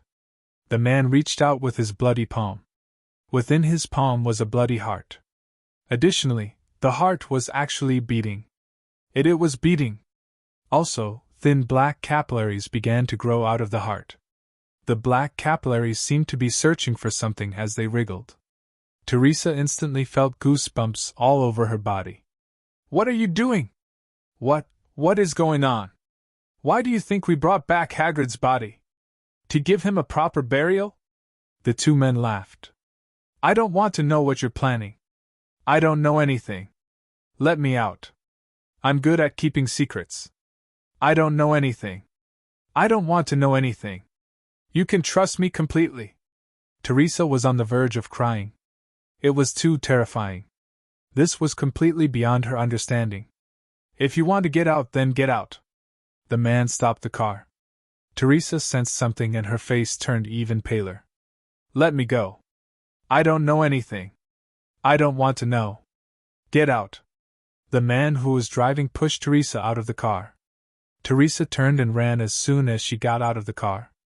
But at that moment, a terrifying giant spider blocked Teresa's path. This giant spider was clearly not a regular species. "Run! Why aren't you running anymore?" Two men's voices came from behind Teresa. Teresa's expression became more and more panicked. She had already realized that she had accidentally come into contact with something that was beyond her knowledge. At this time, giant spiders began to descend from the surrounding trees. Two of them had the upper body of a human and the lower body of a spider. "Bear Vaudon, let me go. I promise I won't tell anyone about what happened here." Teresa looked at the two of them in a subservient manner. Berev took a step forward, holding the heart with black capillaries wriggling in his hand. "It's hungry," Berev said with a smile. Teresa's scalp was about to explode. Are these two fellows trying to feed me to this terrifying heart? Don't come over! Don't come over! Teresa was so scared that tears and snot flew everywhere. Suddenly, a red light pierced through a giant spider, then through Barev's body.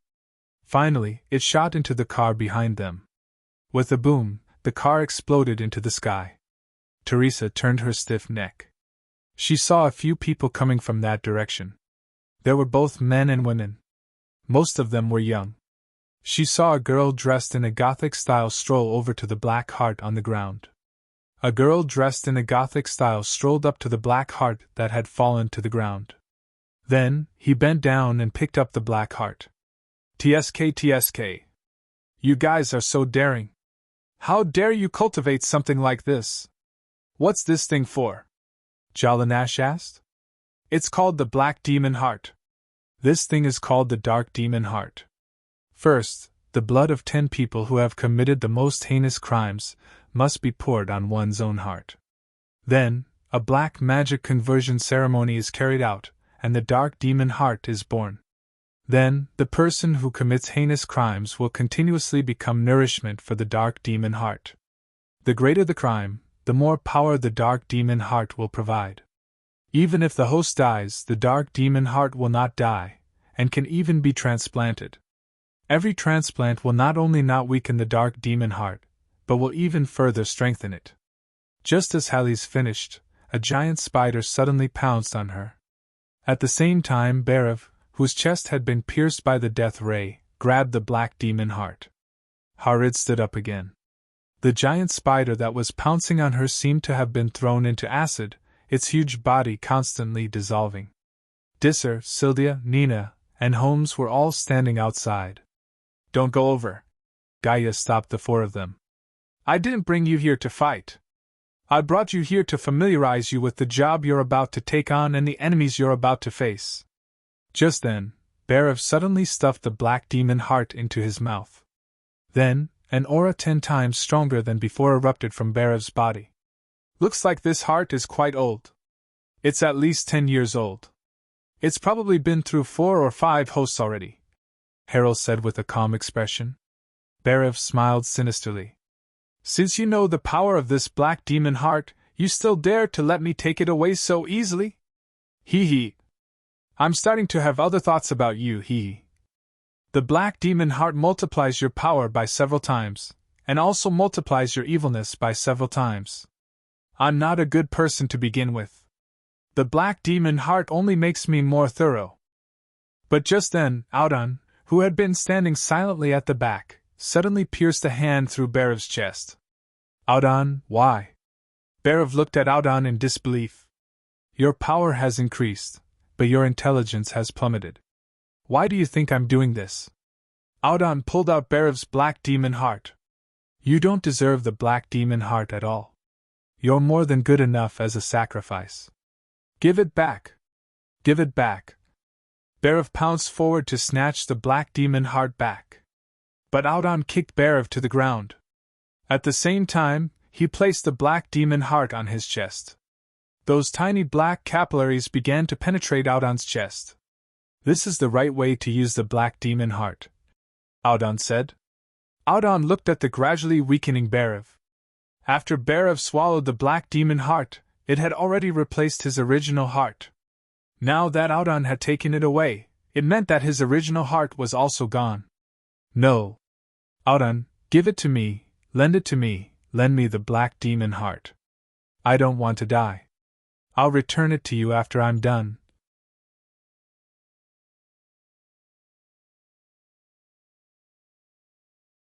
Chapter 3047. Barev struggled unwillingly. He breathed his last unwillingly. Helios just stared at him. Disser, Zedia, Nina, and Holmes watched as Audon merged with the Black Demon Heart. Is it really okay to just watch? Zedia said with a frown. His transformation seems a bit out of the ordinary. Disser's senses were the sharpest. He could clearly feel Audon's aura becoming larger and more terrifying. That ominous aura was constantly growing. Holmes and Nina were also a bit uneasy. Audon's aura was becoming similar to a calamity-grey beast king. Suddenly, Audon's aura retracted. The next instant, his aura suddenly increased tenfold. Done, done! Black Demon Heart! No, it should be the Demon King Heart. Audon's voice began to overlap, as if 6 or 7 voices were speaking at the same time. Disser, Zedia, Nina, and Holmes had never seen such a terrifying aura before. And this aura was like an anesthetic, making them unable to move. Helios faced the tyrannical Audon. It does seem a bit out of the ordinary. Helios nodded. But this Black Demon Heart is what I need. Helios raised his arm. Suddenly, countless bone spikes shot out of the ground. They pierced Audon's limbs and body with thousands of holes. Get out of my way! You want to defeat me with this little trick? Audon struggled with all his might, shattering all the bone spikes. Helith took a few steps back and clawed at Audon from afar. A giant black arm reached out of nowhere and grabbed Audon's body. Audon used all his strength to push the hand away, but at this moment, a giant body appeared out of nowhere. The Abyss Demon, Helios's corpse demon. Audon spat out a mouthful of black flames in anger. But the Abyss Demon was completely unharmed by the black flames. It opened its mouth and swallowed the black flames. Audon's body suddenly expanded and pushed the Abyss Demon's hand away. The giant body was covered in red and black lines. Tentacles reached out from his back. His figure was almost the same as the Abyss Demon. Audon roared. The tentacles on his back swept toward the Abyss Demon. But the next instant, the Abyss Demon suddenly turned into a ball of black water. Its giant body suddenly collapsed. The black liquid flowed into Aodan's mouth. Wah! What are you doing? Aodan could not resist the black water entering his body. Can't you tell? Harold said calmly. My corpse demon is missing a heart. Disser, Sylvia, Nina, and Home all gasped in shock. Then shouldn't the evil heart be destroyed? Won't you be corrupted if you use this power? Gaia glanced at the 4 youths. You're all too young. How could there be any evil power? People who are controlled by power don't deserve greater power.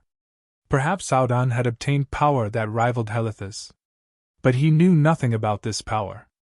Therefore, his ending could almost be predicted. That girl is scary, Zedia said softly. Disser nodded sympathetically. She didn't look much older than Zedia. However, the strength she displayed was dominating. Such a powerful enemy was powerless in front of her. Suddenly, Aodan's body exploded from the black water. The black water seeped out. At the same time, the black heart was pushed out of Aodan's chest. Mine! Give it back to me! Aodan's body was tattered, but he was still not dead. The power of the black demon's heart in his body was still delaying his death. At this time, the black water turned back into an abyss demon, and the black demon's heart was slowly merging into the abyss demon's chest. Harold looked at Aodan calmly. Bugs should go where bugs stay, Harold said coldly. No. That's mine. That's my power. You can't take it away. I can. Harold's palm went through Aodan's body. When Harold retracted her palm, Aodan's soul was also taken out. I can take everything you have. It's very easy, and you can't do anything about it. Helios easily crushed Aodan's soul. Disser, Zedia, Nina, and Home felt their scalps go numb. That power and coldness made them feel numb. Harold put away the abyss demon and looked at the 4 behind her. Finally, she looked at Disser. I heard from the chairman that you have senses that are close to his. How about it? Join my team. Harry's invited Disser. Huh! Harold, that's against the rules, Gaia said unhappily. You should at least let him know how many teams we have before letting him choose. At this time, Jalanash and Engelite also walked over. Norma was the only one who didn't come. However, Norma herself also had an extremely powerful perception. Therefore, she didn't really need Disser. Can I join your team? Nina looked at Harold with admiration. Sorry, no, you don't have the right, Harold said calmly. Everyone. They seemed to hear Nina's broken heart. Among you, only Disser is an official member, Engelite said. The three of you are outer members. Huh! Daisei was dumbfounded. He didn't expect to become an official member. In his opinion, he was the most likely member of the external committee. After all, his combat power was so weak. Our team's combat power is almost perfect, so we don't lack combat power, Gaia said. However, there are too few perception-type spiritualists, and even fewer outstanding ones. Other than the Nightmare team that didn't come, the other teams don't have any perception-type spiritualists, especially someone as outstanding as you. As for the three of them, Celia, Nina, and Holmes all lowered their heads. To be honest, our teams often face enemies of that level. If you're forced to participate in a battle of that level, what do you think your chances of surviving are? How long can I surpass you? Nina asked Harold. Clearly, Harold's words hurt her pride. At the same time, it aroused her competitive spirit. I won't wait for you here, Harold said arrogantly. And I'll never give you a chance to surpass me. Then I'll surpass you. I'll show you, Nina said, unconvinced. Not only you, I'll even surpass the president. Gaia patted Nina's shoulder. I believe in you. You're tuning into the Phoenix Knights YouTube channel. Don't forget to subscribe and join us on this journey to catch the most captivating stories.